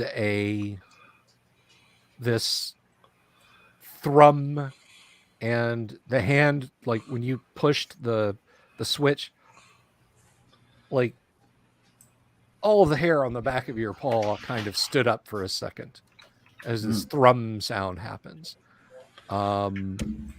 There's the agents are here. There's a beep, a pause. The screen slowly fades into white, and it looks like the display on the glass panel that you saw up above, there is a big black square in the middle with white lettering inside. Now you can actually type, please. Yeah, so Bubbles will type hello first. Every letter you hit produces a beep, but nothing comes up on the screen. In the middle of the black square that dominates the center of the white field are the following things. Security lockdown in process. Connection to database lost. Please remain inside laboratory. Click OK to close this message. You have no idea what those words mean. Does he recognize any of the words? You do know the words. It's just in that order that doesn't, that big long one that starts with a D and ends with an E, DATABASE. You're like, Day Tay Base, it's just like, but Dave the Bass. Yeah. A lot of the other words I know that guy. do seem to do seem to make sense. Perhaps it's asking for dates. Take out dried fruits. It's not my type. I'm definitely not going on a date with this. My date. So Bubbles will just start pressing buttons. Is there anything else of interest in this room? Anybody sees him go for the wrench, grab him. And I do want to point out there are two other similar objects. They are kind of forming a triskel as they sit on this tall table. Other things in the room, as Manny has asked, there are the aforementioned benches, and each one of these benches has a similar device at it. In the far end of the room, you can see by the torchlight there is a large expanse of dusty black glass. It dominates fully half of the width and 2/3 of the height of the back wall. Can you Anything see happen if I go over and touch it? Nothing happens if you go over and touch it. Can we see through it? No, you cannot see through it. Is there any directly? I was just going to say directly in the middle,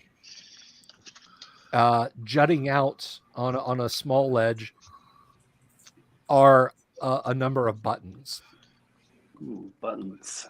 What do they look like? What colors are they? One is red, one is green. There are two, one right above the other, that are yellow. And then there's a couple of holes next to that. Hit the green one. Just round. Yeah, steer clear of that red one. I'll hit the green one. Okay. You hit the green one, and there's a long pause. And we all blow up. Strangely moving around. No, that's the next level down. Strangely moving around.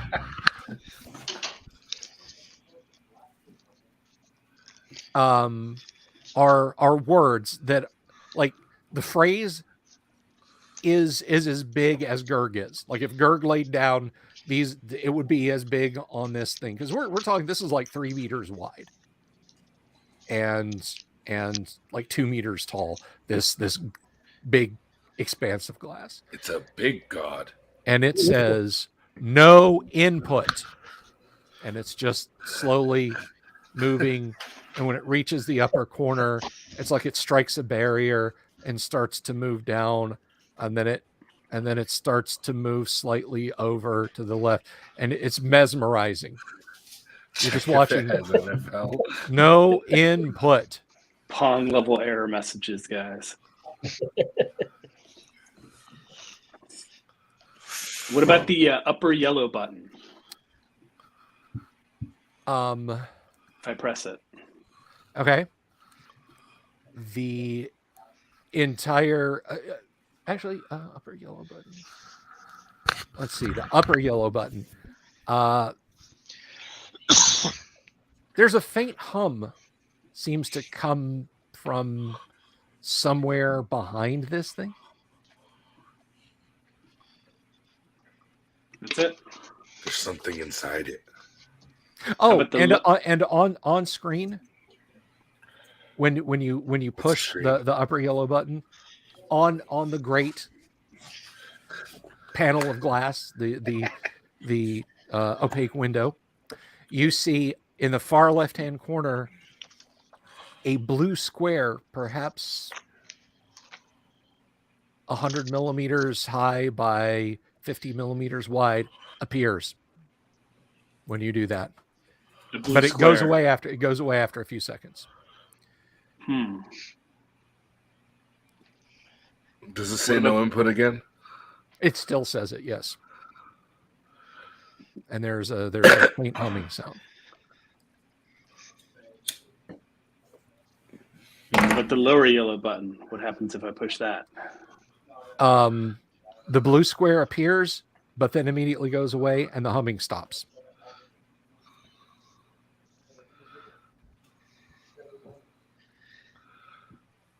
I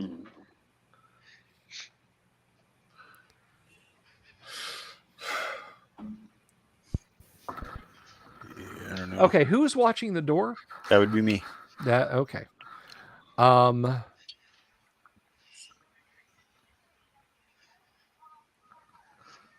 You hear something mechanical. Uh-oh. You hear what sounds like wheels turning in the distance. Guys, there's something down there. And shut the door. Listen, do you smell something?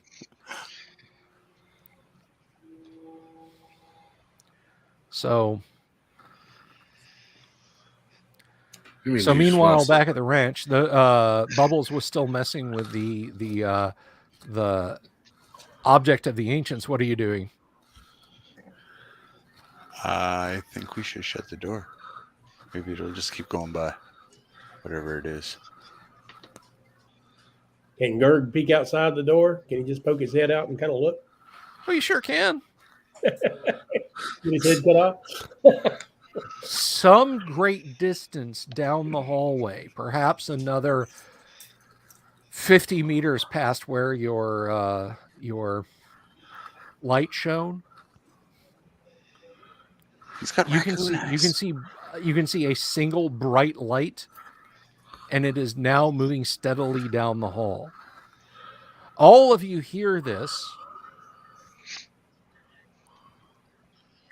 and it says, "Attention, personnel and or guests. There is a security lockdown. Please accompany me to the lobby. Present your identification for security clearance when I reach you. Unauthorized personnel may be detained." Gerg ducks back into the room and climbs up on Oscar's shoulder. I think we want to close the door. Yeah. I'm going to. Are the tables movable, or are they mounted to the wall? They appear. Oh no, the desk. You can move them. That we're gonna Pile prop them up in front of the the door. table in front of the door. Hopefully with something with like a old, huge metal boxy thing that has a tiny display on it on that table. Okay. All right, these things are pretty heavy, but you've got strength of numbers, so you're able to pile them up. And I'll use my spear to jam it between the door and the floor. Okay. All right, you do so. What's everybody else doing while this is going on? Oh, I'm helping him move the table. Okay. Bubbles is still pressing buttons. Okay. Tip over another table so we got some cover. Alrighty. He's kind of making a pretty song out of all the beeps. Yeah. A little bit of world music through the through the Nice. It's that's not the button I DTMF need music. you to press. Yeah.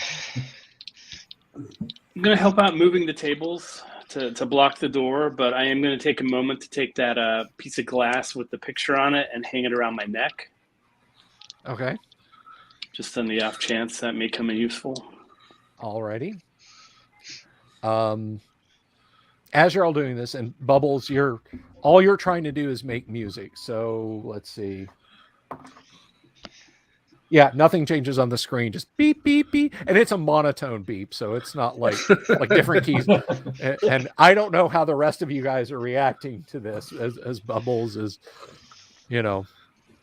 but it's about as entertaining as you want it to be. Fling the tray across the room. I'm soothed by VT52 beep. All right. So some time passes, say 5 more turns, and the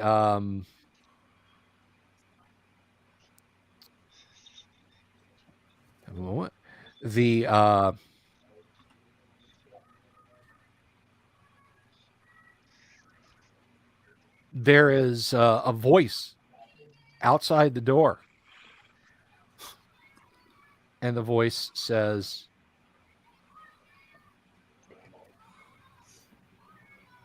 "Please open the door.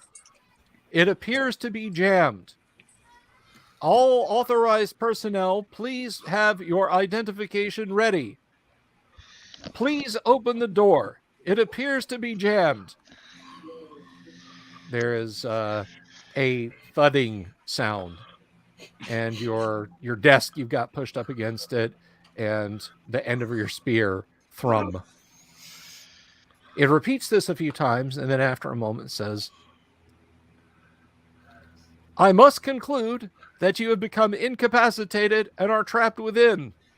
I will exercise emergency force to open the door." You're clear. You hear a high-pitched sort of basically sounds like a high-pitched scream.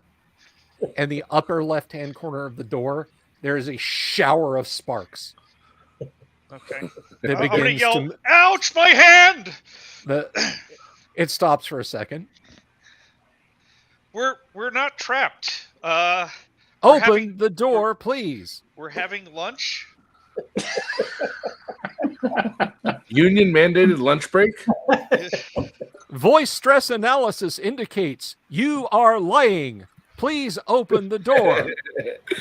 That's why I start eating some lunch, and I say I was not lying.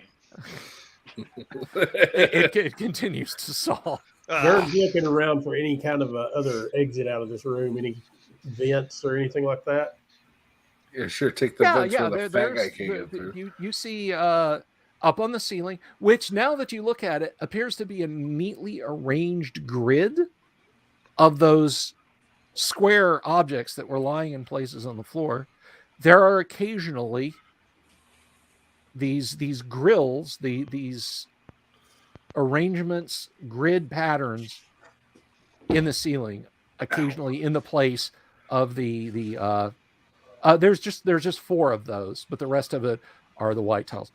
So for those of you playing along at home, drop ceiling with acoustic tiles. Gerg's going to broadcast up to everybody. All right.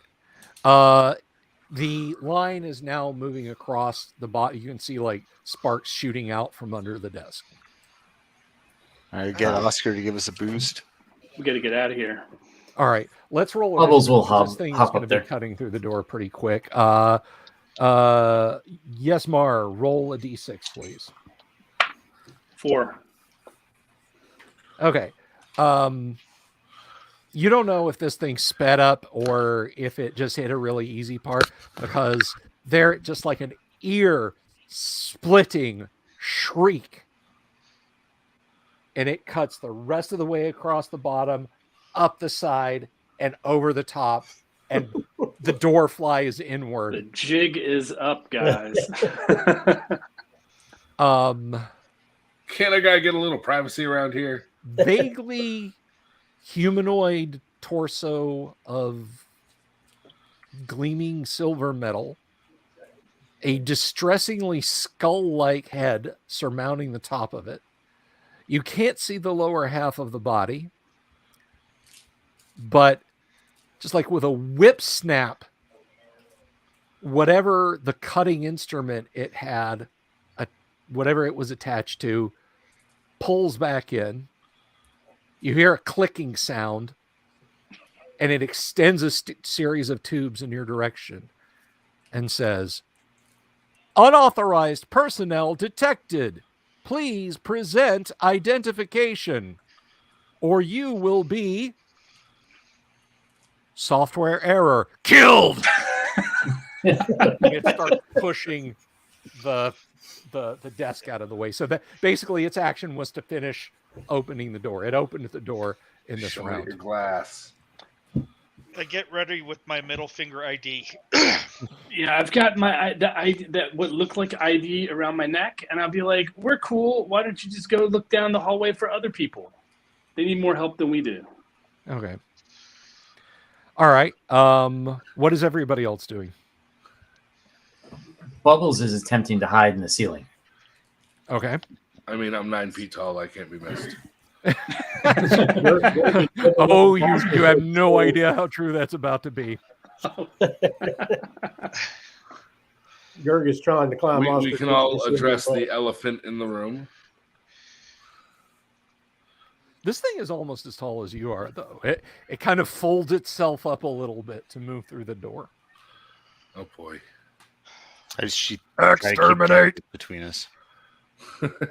Is it a Dalek? No, it's not. It's not a Dalek. No. Exterminate. Pull out my crossbow, I guess. Okay. I guess I'll have to pull out the axe. All right. And you can see from here that several of its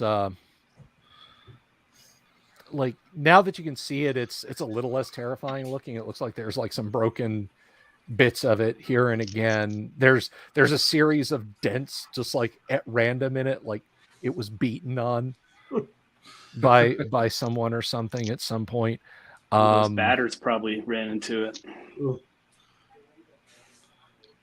Okay, so it's it's pushing its way into the room. So who's got Smith and Wess on? I have Smith and Wess on. Are you going to employ Smith and Wess on? I think I'm going to have to. Okay.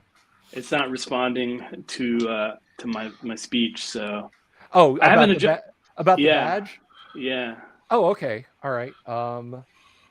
So now I know what you guys are going to do. Let's roll initiative. Manny, roll a d6, please, and tell me what you get. All right. Hey, I got a 6. You got a 6. Okay. So you guys are going first.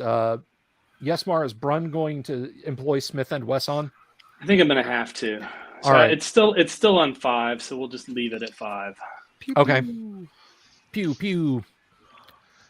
Take your shot. This is a weapon. I think we said Smith and Wess on was weapon class 9. I have it written down here. It's a weapon class. Yep. All right, roll it. 16. Oh, you're kidding me. Okay. Let's see. That's 5d6 damage. Roll it. 17 points. Wow. Okay. So, let me see here. This, you blast off a chunk of metal. You know, it hisses and boils, just, you know, sparks a little bit. And it rotates its cranial turret at you and fixes you with its glowing red eyes and says, attempted destruction of facility security personnel is punishable by death. C is for cookie. And, so there was some crossbow fire going at it too, yes? Yeah, I I'm going to hope shoot a crossbow at it. Try to go for something shiny. All right, roll well. It's a natty 20. Nice. Are you kidding me? Nope. That's great. Damn you guys. Okay. That's great. You take aim at something that doesn't have a metal plate on it and let fly, and it arcs into it. Roll your damage. Take out its optical sensors. That is a 4. Now, I know we don't have a huge audience, but you guys out there watching and listening, you see this is what I have to put up with. All right. Players just rolling into my well-organized scenarios and wrecking my shit week in and week out. And you wonder why I'm a punitive dungeon master? Okay. Twang, fuck. The shower of sparks, and it's kind of jerking along, but it raises the series of tubes. It's a series of tubes. It takes the internet and attacks you. Is that what you're saying? It attacks you with the internet. It's spewing packets, guys. I'd like to give it a drink of my clean water. It is going to punch you over standard TCP/IP. If only that worked. Okay. Anybody else attacking it in this round? I'm throwing my water at it. You're throwing your water at it. Yep. Okay. I'm going to aim it at some place that's been damaged. Let's see. We will treat that like, for purposes of to hit, we will treat that as a class 8 weapon. So roll to see if you hit first. Okay. 17. Okay, so 17 will hit, but now for purposes of damage. Okay. Since, I mean, you're throwing water at it, hoping you hit something. Give me another D20 roll. Okay. I swear to God. Switching dice. Let's see. 13. 13. Okay. It does not. So you do hit it. It gets wet. But it gets wet. Anybody else attacking in this round? Can I hit it with the axe? You can take a swing at it, sure. You should definitely hit it with your axe. That is a class 2 weapon. So roll a D20. 16. 16. Okay. Yeah, you just miss catching it like on a joint somewhere. You know, if it wasn't for the weird struts and everything, you'd have taken a person's head clean off. But it kind of strikes and gongs off, and it sort of rocks sideways, and it's still anybody else. Bubbles isn't going to attack, but he wants to set up an attack. He would like to crawl through the ceiling so that he's on top of it. So maybe next round he could drop down with his sword. Okay. All right. Okay. I gotcha. Now my poor beleaguered robot gets its attack against Brun. And that is an 18. Ooh. So it's going to hit you. And what can I say other than this is going to hurt you a lot more than it's going to hurt me? Ouchie. All right. This is how ochre jellies are made. The adventurer of today is the scorched stain on the facility floor of tomorrow. Yes. All right, the robot will clean it up. Yeah. One TPK later, the robot deploys cleaning materials and sweeps everything up. All right, so let's see. Basically, you just got shot with...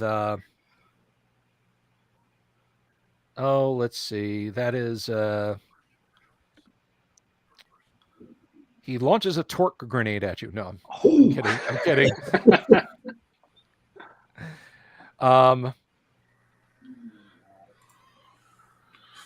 We'll just make it good old standard pistol slugs. So that is going to be class 10. Well, I mean, he did hit you. So, okay, right. So it's a question of damage, and I think a burst of pistol fire is good for 5d6, if I'm not mistaken.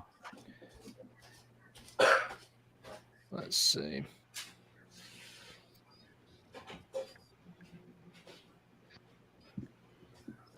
Hang on, I'm getting to weapons because I want to be fair. If it's less, it's less. But if it's more, Who wants to know more? Want to know more? Omelette du damage.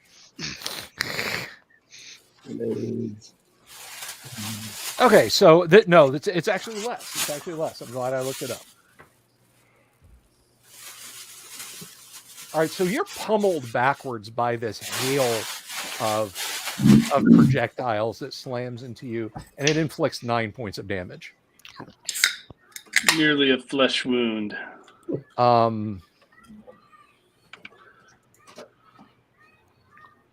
So how many hit points do you have in total? Well, I was at 62, but I'm down to 49 at this point. Okay. All right. So these things blast Brun in the chest, and one of them like hits him in the sternum, and it's like an audible oof when he takes that, and you can hear it like it bounces off the plinth and lands at Borongo's feet. It's this black and yellow striped object about that long and about that big around.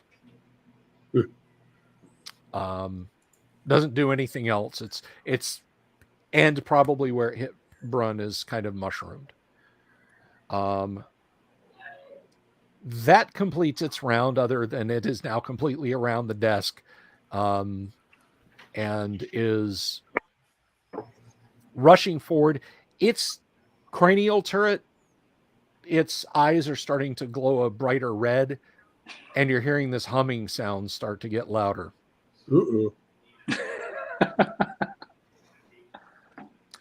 Up in the ceiling, it's about 6 meters away, which is 3 of those tiles,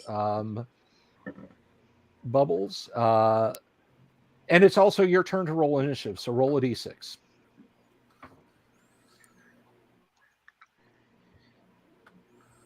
Yang. Oh, sorry. 4. 4. Okay. Party goes first. What are you guys going to do to it? I'm blasting that sucker in the face because it's like messing up my nice furs with these projectiles. Okay. I'll shoot at it with the crossbow again. Okay. Bubbles will try dropping on it if he can find like a. Okay. Has it been long enough for me to try to use my radiated eyes again? How often was that use? Once per 4 melee combat turns.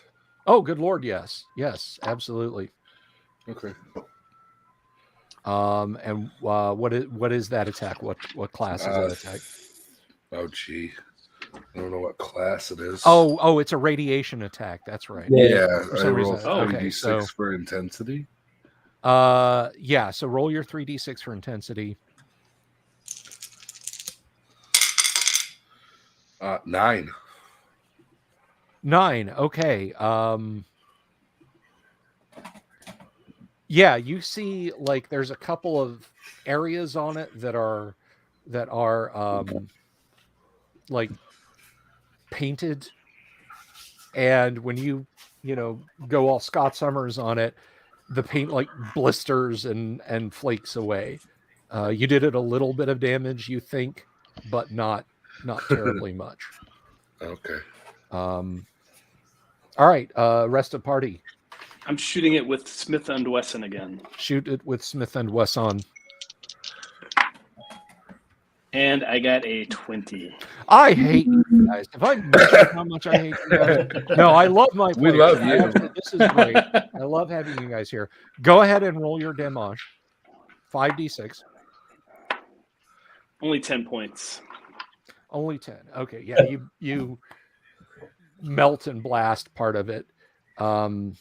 This guy has a lot of hit points, guys. Yeah. I mean, it's a Gamma World security bot. So, all right. Rest of attacks, gang. All right. Here comes the crossbow. All right. Ooh, Bubbles, 4 to hit. I'm sorry, 4 that will miss. Yep. Bubbles is moving. You will basically attack in the last of the round because you're going through the ceiling, but we're going to have to do some dice rolls because you're not familiar with drop tile ceilings, and hilarity comedy might ensue. Sure. Any other attacks on the robot? I have ultravision, so I'm going to look at it and see if I can see where it might be having some issues. You know, if it has any place that's emitting radiation. Well, lots of places are now because it's been shot with an energy weapon a few times, and actually the whole thing kind of glows because you bathed it in ionizing radiation. So, yeah. Am I gonna get to roll on the how green is my mutant table later on?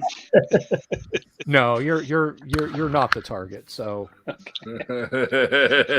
It's worrying about secondhand radiation, guys.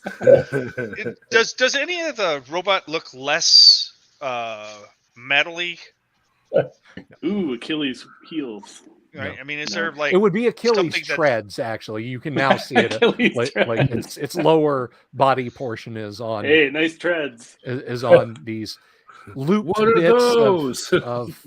There's wheels inside, but they're like these looped straps of some kind that are propelling it across the floor. Is it like a triangle shape? No, it's just two ovoids. So okay, they're ovals. I'm gonna use my sword and I'm gonna try to attack one of those. All right. Somebody should wedge it with a spear. It's stuck in the door. Nah. Okay. He didn't cut the spear free, did he? No. Oh, damn it. Okay. I'm gonna attack his black and plated thingy. Okay. I got a 19. A 19. All right. This is with the short sword that I got from. What is with y'all's die rolls tonight? Good Lord. Point. Are you seeing how badly I'm being treated? This is cyberbullying. Well, the only thing cyber here is the robot. It's cyber awesome. All right.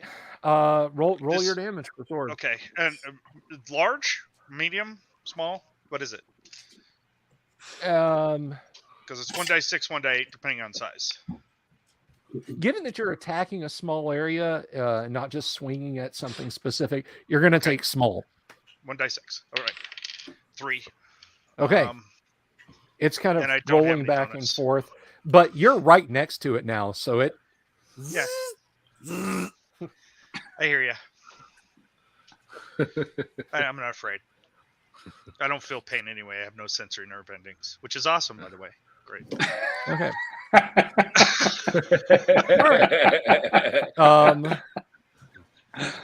The front of its distressingly skeletal face parts, and you're just looking at like a pool of bright red glowing, and even from a meter away on the floor, you can feel the heat of it. Oh no. It's like the weapon of the robot off of Lost in Space. The hot skull of death. Yeah, or Thor or whatever. Yeah, or I'm glad I did watch those movies as a character. The Assaultrons from Fallout 4. Okay. Yeah. This distressing combination of sexy woman robot and death ray that deletes all of your hit points. Right. Totally worth it. Yeah. Yeah. I die for my robot waifu. Okay, so yeah, you just got shot in the face with its face. With its face. It uses its face to shoot you in the face, which you're not sure if that is something to be honored or what by. But given how much this is about to sting, I don't think honored is the word that I would use. Okay. I'm going to write a song for you. Who's he attacking? Bongo? Is it me or is it? No, it's Morongo because you ran up and jammed your sword into its tread. I totally get it. Yep. Okay.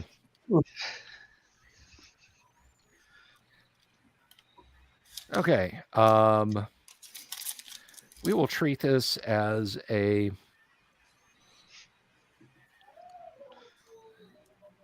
So this is likely to cauterize the damage, so I don't have to worry about not knowing I got hurt. won't feel it anyways. Your arm will just be gone. Yeah. Well, if it hits you in the head, you won't be able to taste or smell either. So, Yeah. Well, so far nothing has flavor anyway. So. all right.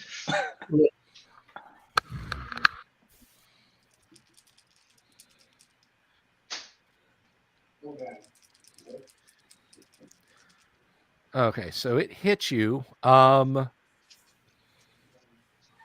Yeah, it's just like your entire. You've never felt skin sensations.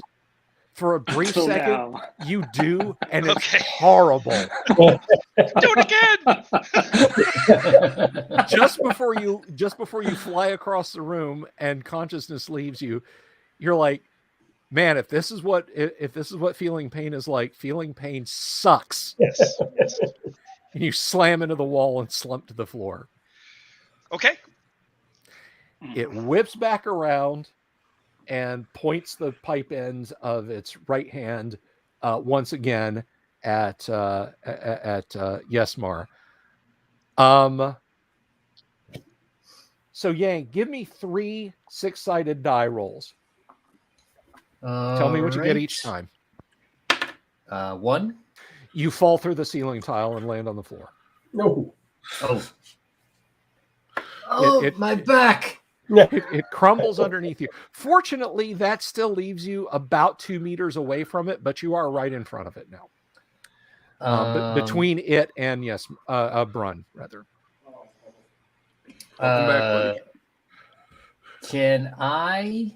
No, you're locked. Around with the You're like wrench. step, crunch, thud is what you do this round. All right. Okay. The rest of attacks, please. Smith and It's a Wesson. new round. Round. No. This is Same round. Okay. Same round. Anyone that had melee attacks that hadn't done them. I smolder at it. Well, you're smoldering at everything. Yes. The floor underneath you, the ceiling above you, the walls to either side. Scent attack.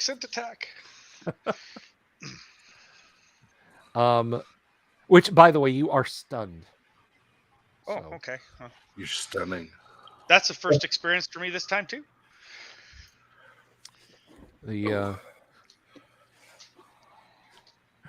All right. So yeah, it's continuing to unleash its fury at you. Please report to the security office so I may exterminate you.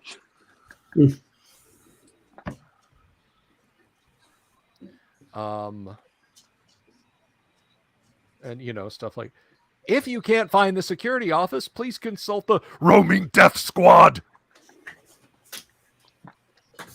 And so on and etc. Has everyone who's going to attack in this round attacked in this round? I'm not hearing any cries of no, so Seems that way. Kevin, roll a d6 for initiative. I know what it's going to do. Okay. Well, I'm going to stay stunned, I think. But Okay. I got a 4. Okay, it's initiative tied, so it's simultaneous. It is unleashing another hail of bullets at Yesmar. Oh. Yeah, Brun. He's not shooting me. He's shooting Brun. I'm sorry, Brun. No, he's shooting Yesmar. No. Screw you and screw your die rolls. Through the screen. TCPIP it is. Yeah. It's breaking the fourth wall with bullets. Rubber bullets over standard TCP/IP. It's a blotto. It's a blotto box. All right. So let's see. That's a 10. This is a slug thrower.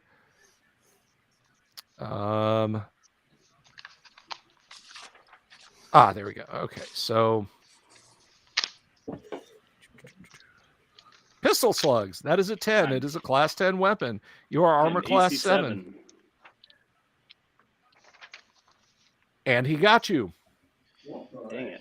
I got me. So another hail of these painful slugs that are like being stung by the worst, like biggest sting bugs ever. Not that Bullet time it's ants? not. So that's bullet ants, yes. That is 10 more damage. How many hit points do you have left now? 39. 39 of 62. 62. All right. Yeah, those all landed right in your solar plexus, and you kind of stagger back and like, you're not sure how many more times you want to get shot there by this thing. All right, attack it in return. Oh yeah. How heavy is this thing? You have no idea. It's completely made of metal, and it's bigger. It's almost as big as you are, so probably twice as heavy as you. Okay, so real quick, how is lift weight calculated in this? Lifting weights. Let's see. It's a saving throw. Yeah. Body slam the security robot. Well, the reason I ask is I want to Suplex. try to use telekinesis on it. Oh, okay. Nice, all right. nice. All right. So Straight down the elevator. Yes. I've got an idea of how heavy it is. Let's check on telekinesis then. It says you can use it to lift what you would normally be able to lift. Oh, okay. All right. Well, then let's look under strength. Let's see. Let's see what you can. My physical strength is 10. Okay. Strength. It's maybe one of those I have to look in AD&D to decide.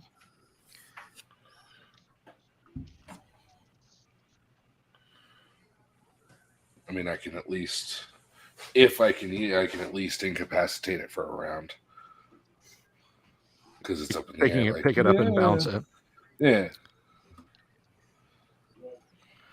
All right. So mental strength, not what we're after. I mean, if you can telekinesis, your mental strength is pretty good, but physical strength,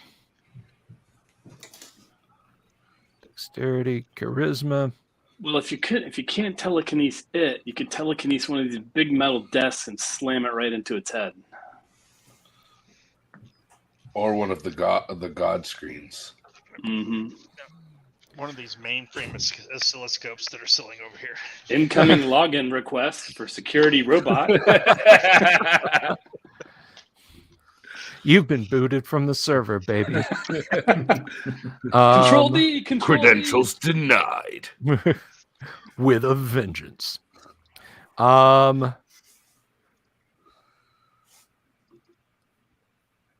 Further details under physical combat.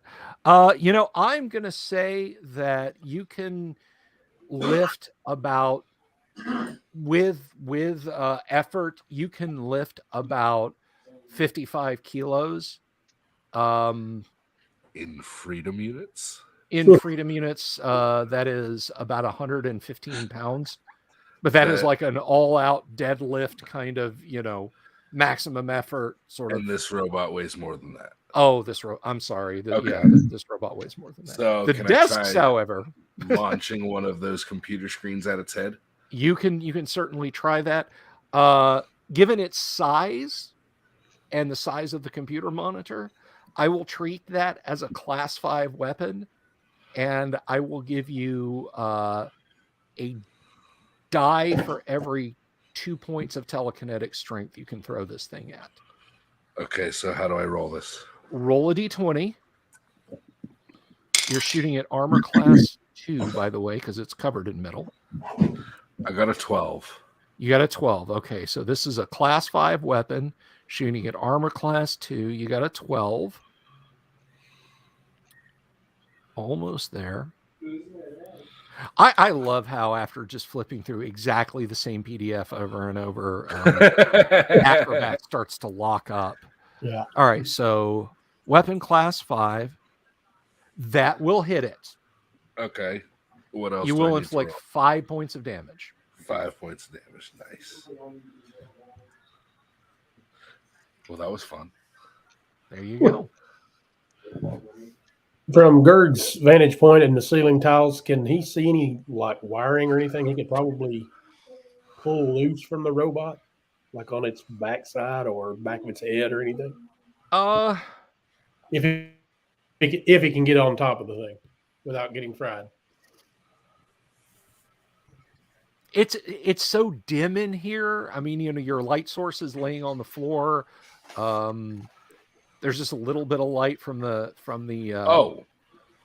yeah, it's maybe You've seen parts of it fly off, and you've seen bits of its armor come away. So there may be some of the fibrous metal strands that you can drop down and grab. You definitely think there's a good opportunity.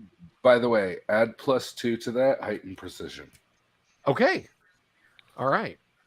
+2 points or +2 dice, or +2 to your damage. +2 damage. Okay. What is your damage? What's your damage, man? Well, you said 5 damage, so +2. No, 5 dice. 5 dice. Oh, dice. 5 what dice? 5d6. Roll high. 5d6. I'm sorry. My bad. Game Master being unclear. Instructions unclear. Finger caught in ceiling fan. Thank you for saying finger caught in ceiling fan. I'd like to not lose channel monetization. Right, exactly. I need one more d6. Let's go with the white one. 3, 7, 8, 11, 17 +2, 19. Wow. Okay. Yeah. So this thing's head just kind of snaps back like that. Nice. And one of the flaps is broken off. And its voice, it now stops making sense. It's just a shrieking, high-pitched gabble of random words. And it's sort of rotating in an arc back and forth, but it's still scary. Like its one hand is coming up and like shooting out to the end of a chain that's rigid, and it like clamps down on empty air and then retracts back and just like does that a bunch of times. Seems like an excellent time to Smith and Wesson it again. All right. Smith and Wesson. Right the head. 11. 11. That is probably sufficient to actually no, with its it rotates and exposes a new plate that you hadn't shot before, and your Smith and Wesson fails to damage it. It's just kind of a little bit of slag runs down where the Smith and Wesson contacted it, and it's sort of very janky, is looking, well, not looking, but moving in your direction, trying to bring the slug thrower once again to bear on you. I'll try to crossbow it in the face if it's still my turn. All right. Oh, yes, absolutely. You guys are still attacking. That's 13 to hit. 13, crossbow, let's see. It's weapon is 4 or 9. Weapon rating. Weapon rating 9. That's a good one. All right. I'm sorry, and you said 13? To hit, yes. Yeah, your bolt bounces off. Damn. Okay. Okay. Can Gerg get to it this round, or will it have to wait till next round to try to pull some wiring? You will. Now, Gerg was up in the vent, right? Yeah. Okay, so you'll have to move across the ceiling this round, right, and then do your drop and attack in the next round. Okay. You're moving to it in this round and attacking into the next round. It is unfortunately still operational enough that you think it could hurt or kill all of you. So let's roll initiative, because I more or less know what it's going to do, and I think we're over to James. Roll initiative, please. 3. Okay, party goes first, and since Gerg is kind of up for the star moment, you scurry across the ceiling and drop on it. So this is a physical attack. Okay. How many hit dice does Gerg have? Let me bring up the sheet here. He has he's 1d6. I mean, he's got 45 hit points. 45 hit points. But how many dice did you roll to get that? Oh, sorry. It's Constitution. Sorry. Yeah. It is 15. Oh, yeah, 15. Okay, give me a 2-hit roll. 16.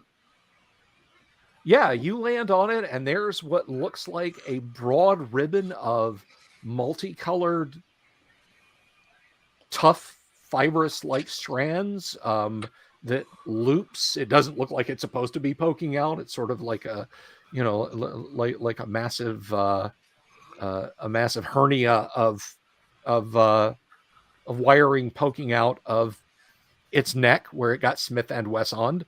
So you can grab that and yank on it. I start grabbing and yanking.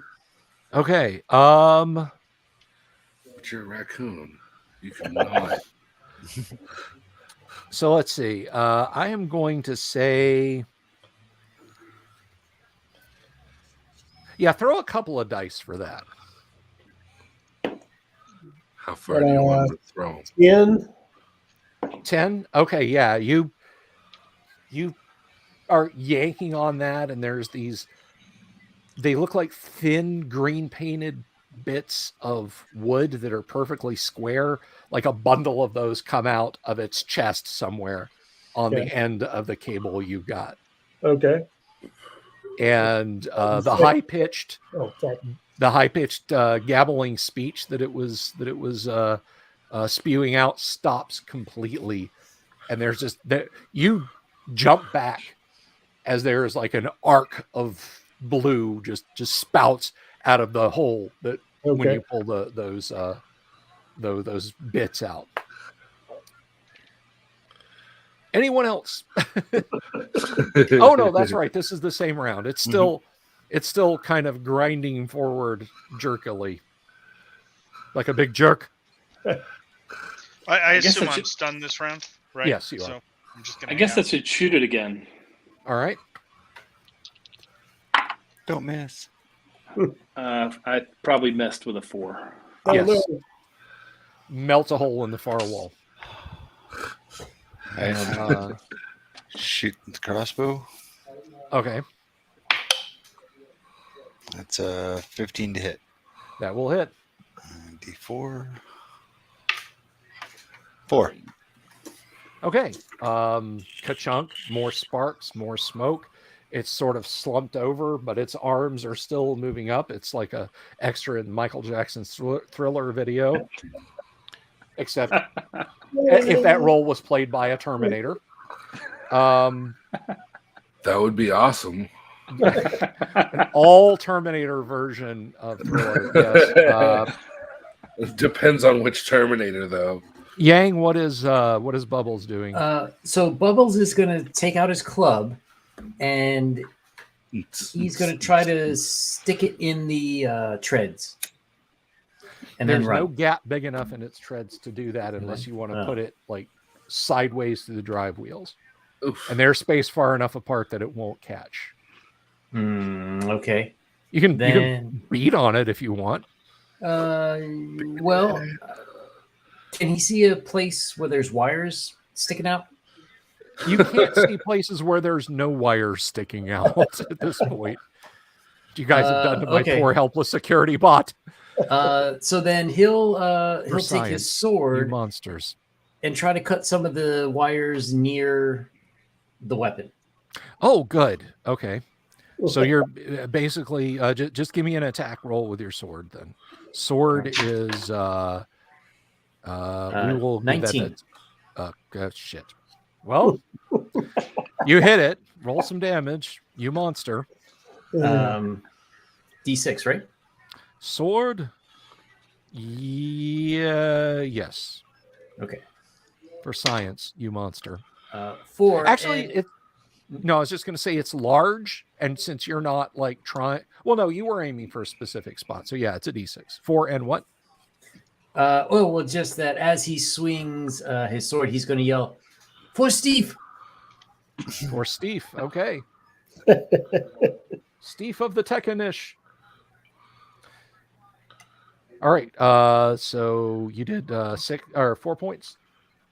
Yep. Okay. All right. It's like one of its drive treads is completely locked up. It's kind of just there's this like Roomba jammed under the edge of the couch as it's trying to move forward. Anybody else attacking in this round? I'm pretty sure I used mine to smash it with a monitor. Okay. All right. Well, it will take its what may be its final shot. Completely misses due to optical targeting destroyed. That is exactly it. Like if you could see this thing through this thing, just like its pipper is like waving all over the place, like up at the ceiling.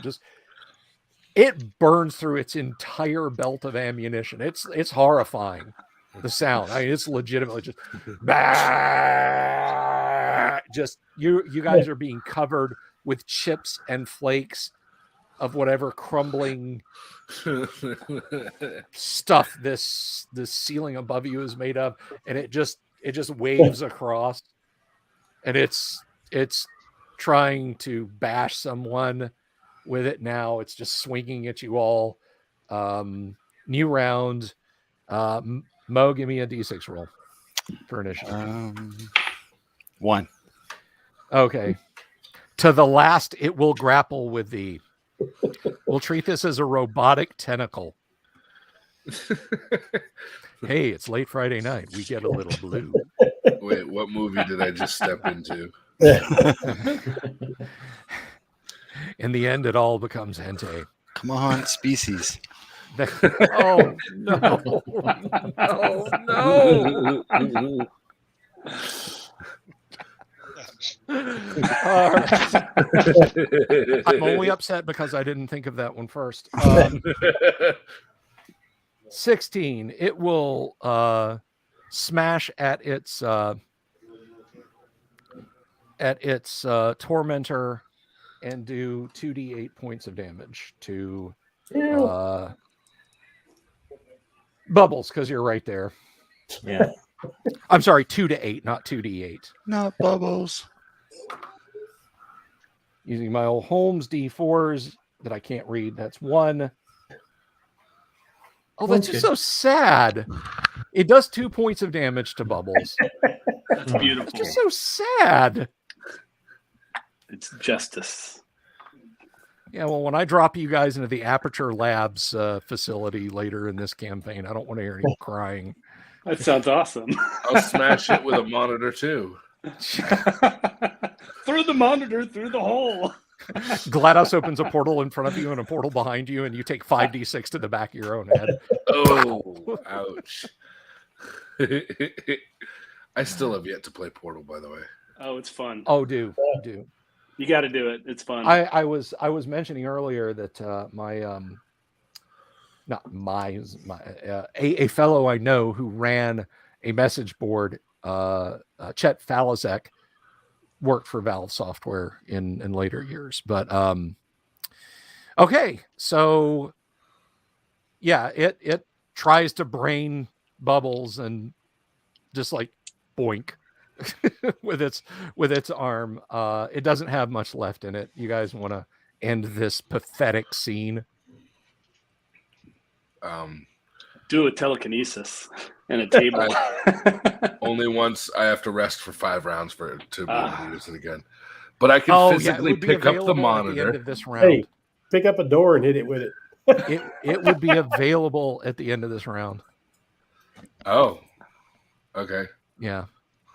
I can still physically pick up a monitor and smash him with it. Sure. Like the used TV dealer in Henry Portrait of a Serial Killer. I will do that. Now plug it in. Okay. All right. It went. You guys can dog it. So you're going to smash it with a monitor. Let's see. Smashing stuff's good. Okay, this is a physical attack. How many hit dice do you have? How many hit dice? What is your constitution? Constitution is 13. 13. Okay. Give me a d20 roll. 12 again. Yeah, it kind of I'm not liking orange dye anymore. Rocks to the side and you miss with a monitor. It goes bouncing off the floor. Damn it. Anyone else? I'll shoot it with the crossbow. Okay. That's 16. And that'll hit. Damage is 3 points. Okay. It has stopped completely, and just smoke is just pouring out of every orifice. Its arms are kind of jerking around still. It's still active. There's a rather nasty crackling sound coming from deep in it. Those of you with heightened olfactory senses can tell something inside this thing is on fire. Yeah. Nice. But it's still... I don't have heightened olfactory senses. I do have heightened tongue senses. Well, do you want to taste if it's on fire? No. Taste it. No. It tastes like burning. It tastes exactly like burning. No, but you do notice that, like, when you breathe in, the air is particularly foul. Like there is like now like a layer of taste on your tongue that will not go away, and it is making you just a little bit nauseous. What do birds have to do with this?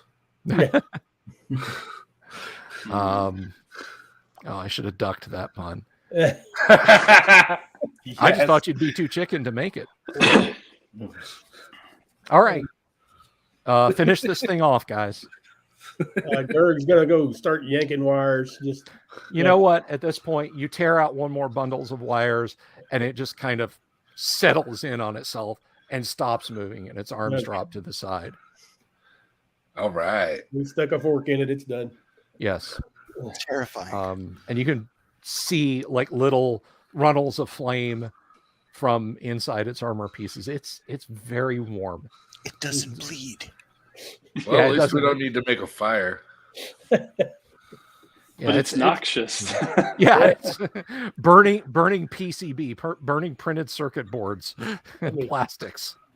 Should probably get out of this room. Like roasting marshmallows on a tire fire. Yeah, Exactly. exactly. Bubbles like is that. going to bandage himself first. Okay. As he's So bleeding you've got profusely. Barongo is lying on the floor in the corner. Is In- he in- twitching? Anybody got Let's see if we bandages can- left? Yeah, Use I those for our have first bandages. I have bandages. So Barongo took a stun attack and will be out for a little while. You're either damaged or very sleepy. Gerg will think to Oscar, Carrie? Yeah, I guess I'll carry him. Okay. I think we should get out of this room so this noxious fumes doesn't take its toll on us. Oh, I'm sorry. I had beans last night. Back with the party. Okay. Okay, well, that is where we're going to pause for tonight. We have we've come to the 2-hour mark. I hope you guys all had fun. That was awesome. Yeah. We're not dead. You're not dead. I almost died. Tried real hard. So, any questions, any comments from you guys or from the audience to our players? Telekinetic monitors, avoid them. They hurt. I'd like to thank you all for being here. I'd like to thank everyone in our audience, and I would like to take a moment, of course, as always, to thank our lovely Patreons, Digital Discord, Joshua Garlock, Lord Corion, Ricky Maru, Mobius. Should I say Mobius or Mobius 8? You tell me. It don't matter. I don't care. Mobius, Kevin Reynolds, Joseph Lucas, Doomsword Deathmaster, Mark Simpson, Damian X247, James F. Keck, William Smith, the Dungeon Minister, and of course, Manny Wall. Thank you all for helping the channel along. I really appreciate it. Guys, we will be back Monday. There is one special announcement, though. Speaking of paying for the channel, I just want to interject something. Anyone who's interested who plays classic D&D, Manny, this might actually be up your alley. My buddy Todd Fisher over at Gods and Monsters, you can look them up on Facebook, check them out. Gods and Monsters, comics, games, and sci-fi, home of Vault 5421, the best bar in Orlando, and it's been voted that way 5 years running. Todd always hits me up when they get cool classic RPG stuff in.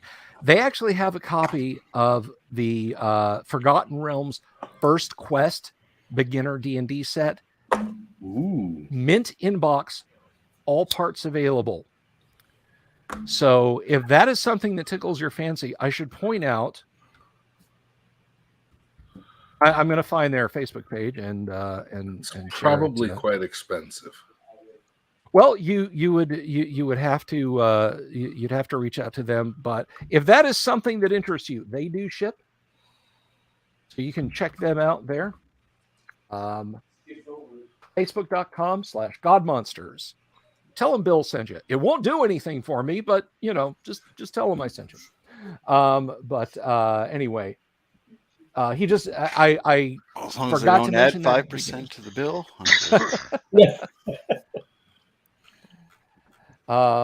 Who was what? Ricky is asking who was that. I don't know to what you mean, but anyway.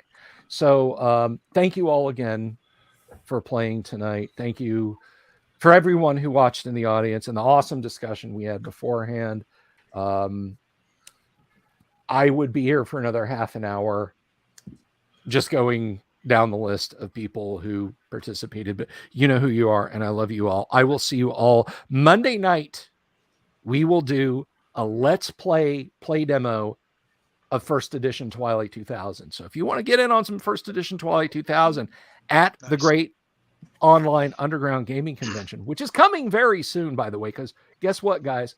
We are up to 918 subs. We are 82 subs away from reaching the great underground online gaming convention when we hit 1,000 subs on the YouTube channel. So if you want to see what this game that I've been raving about, Twilight 2000, how it is and how it plays, you'll want to stop by on Monday evening.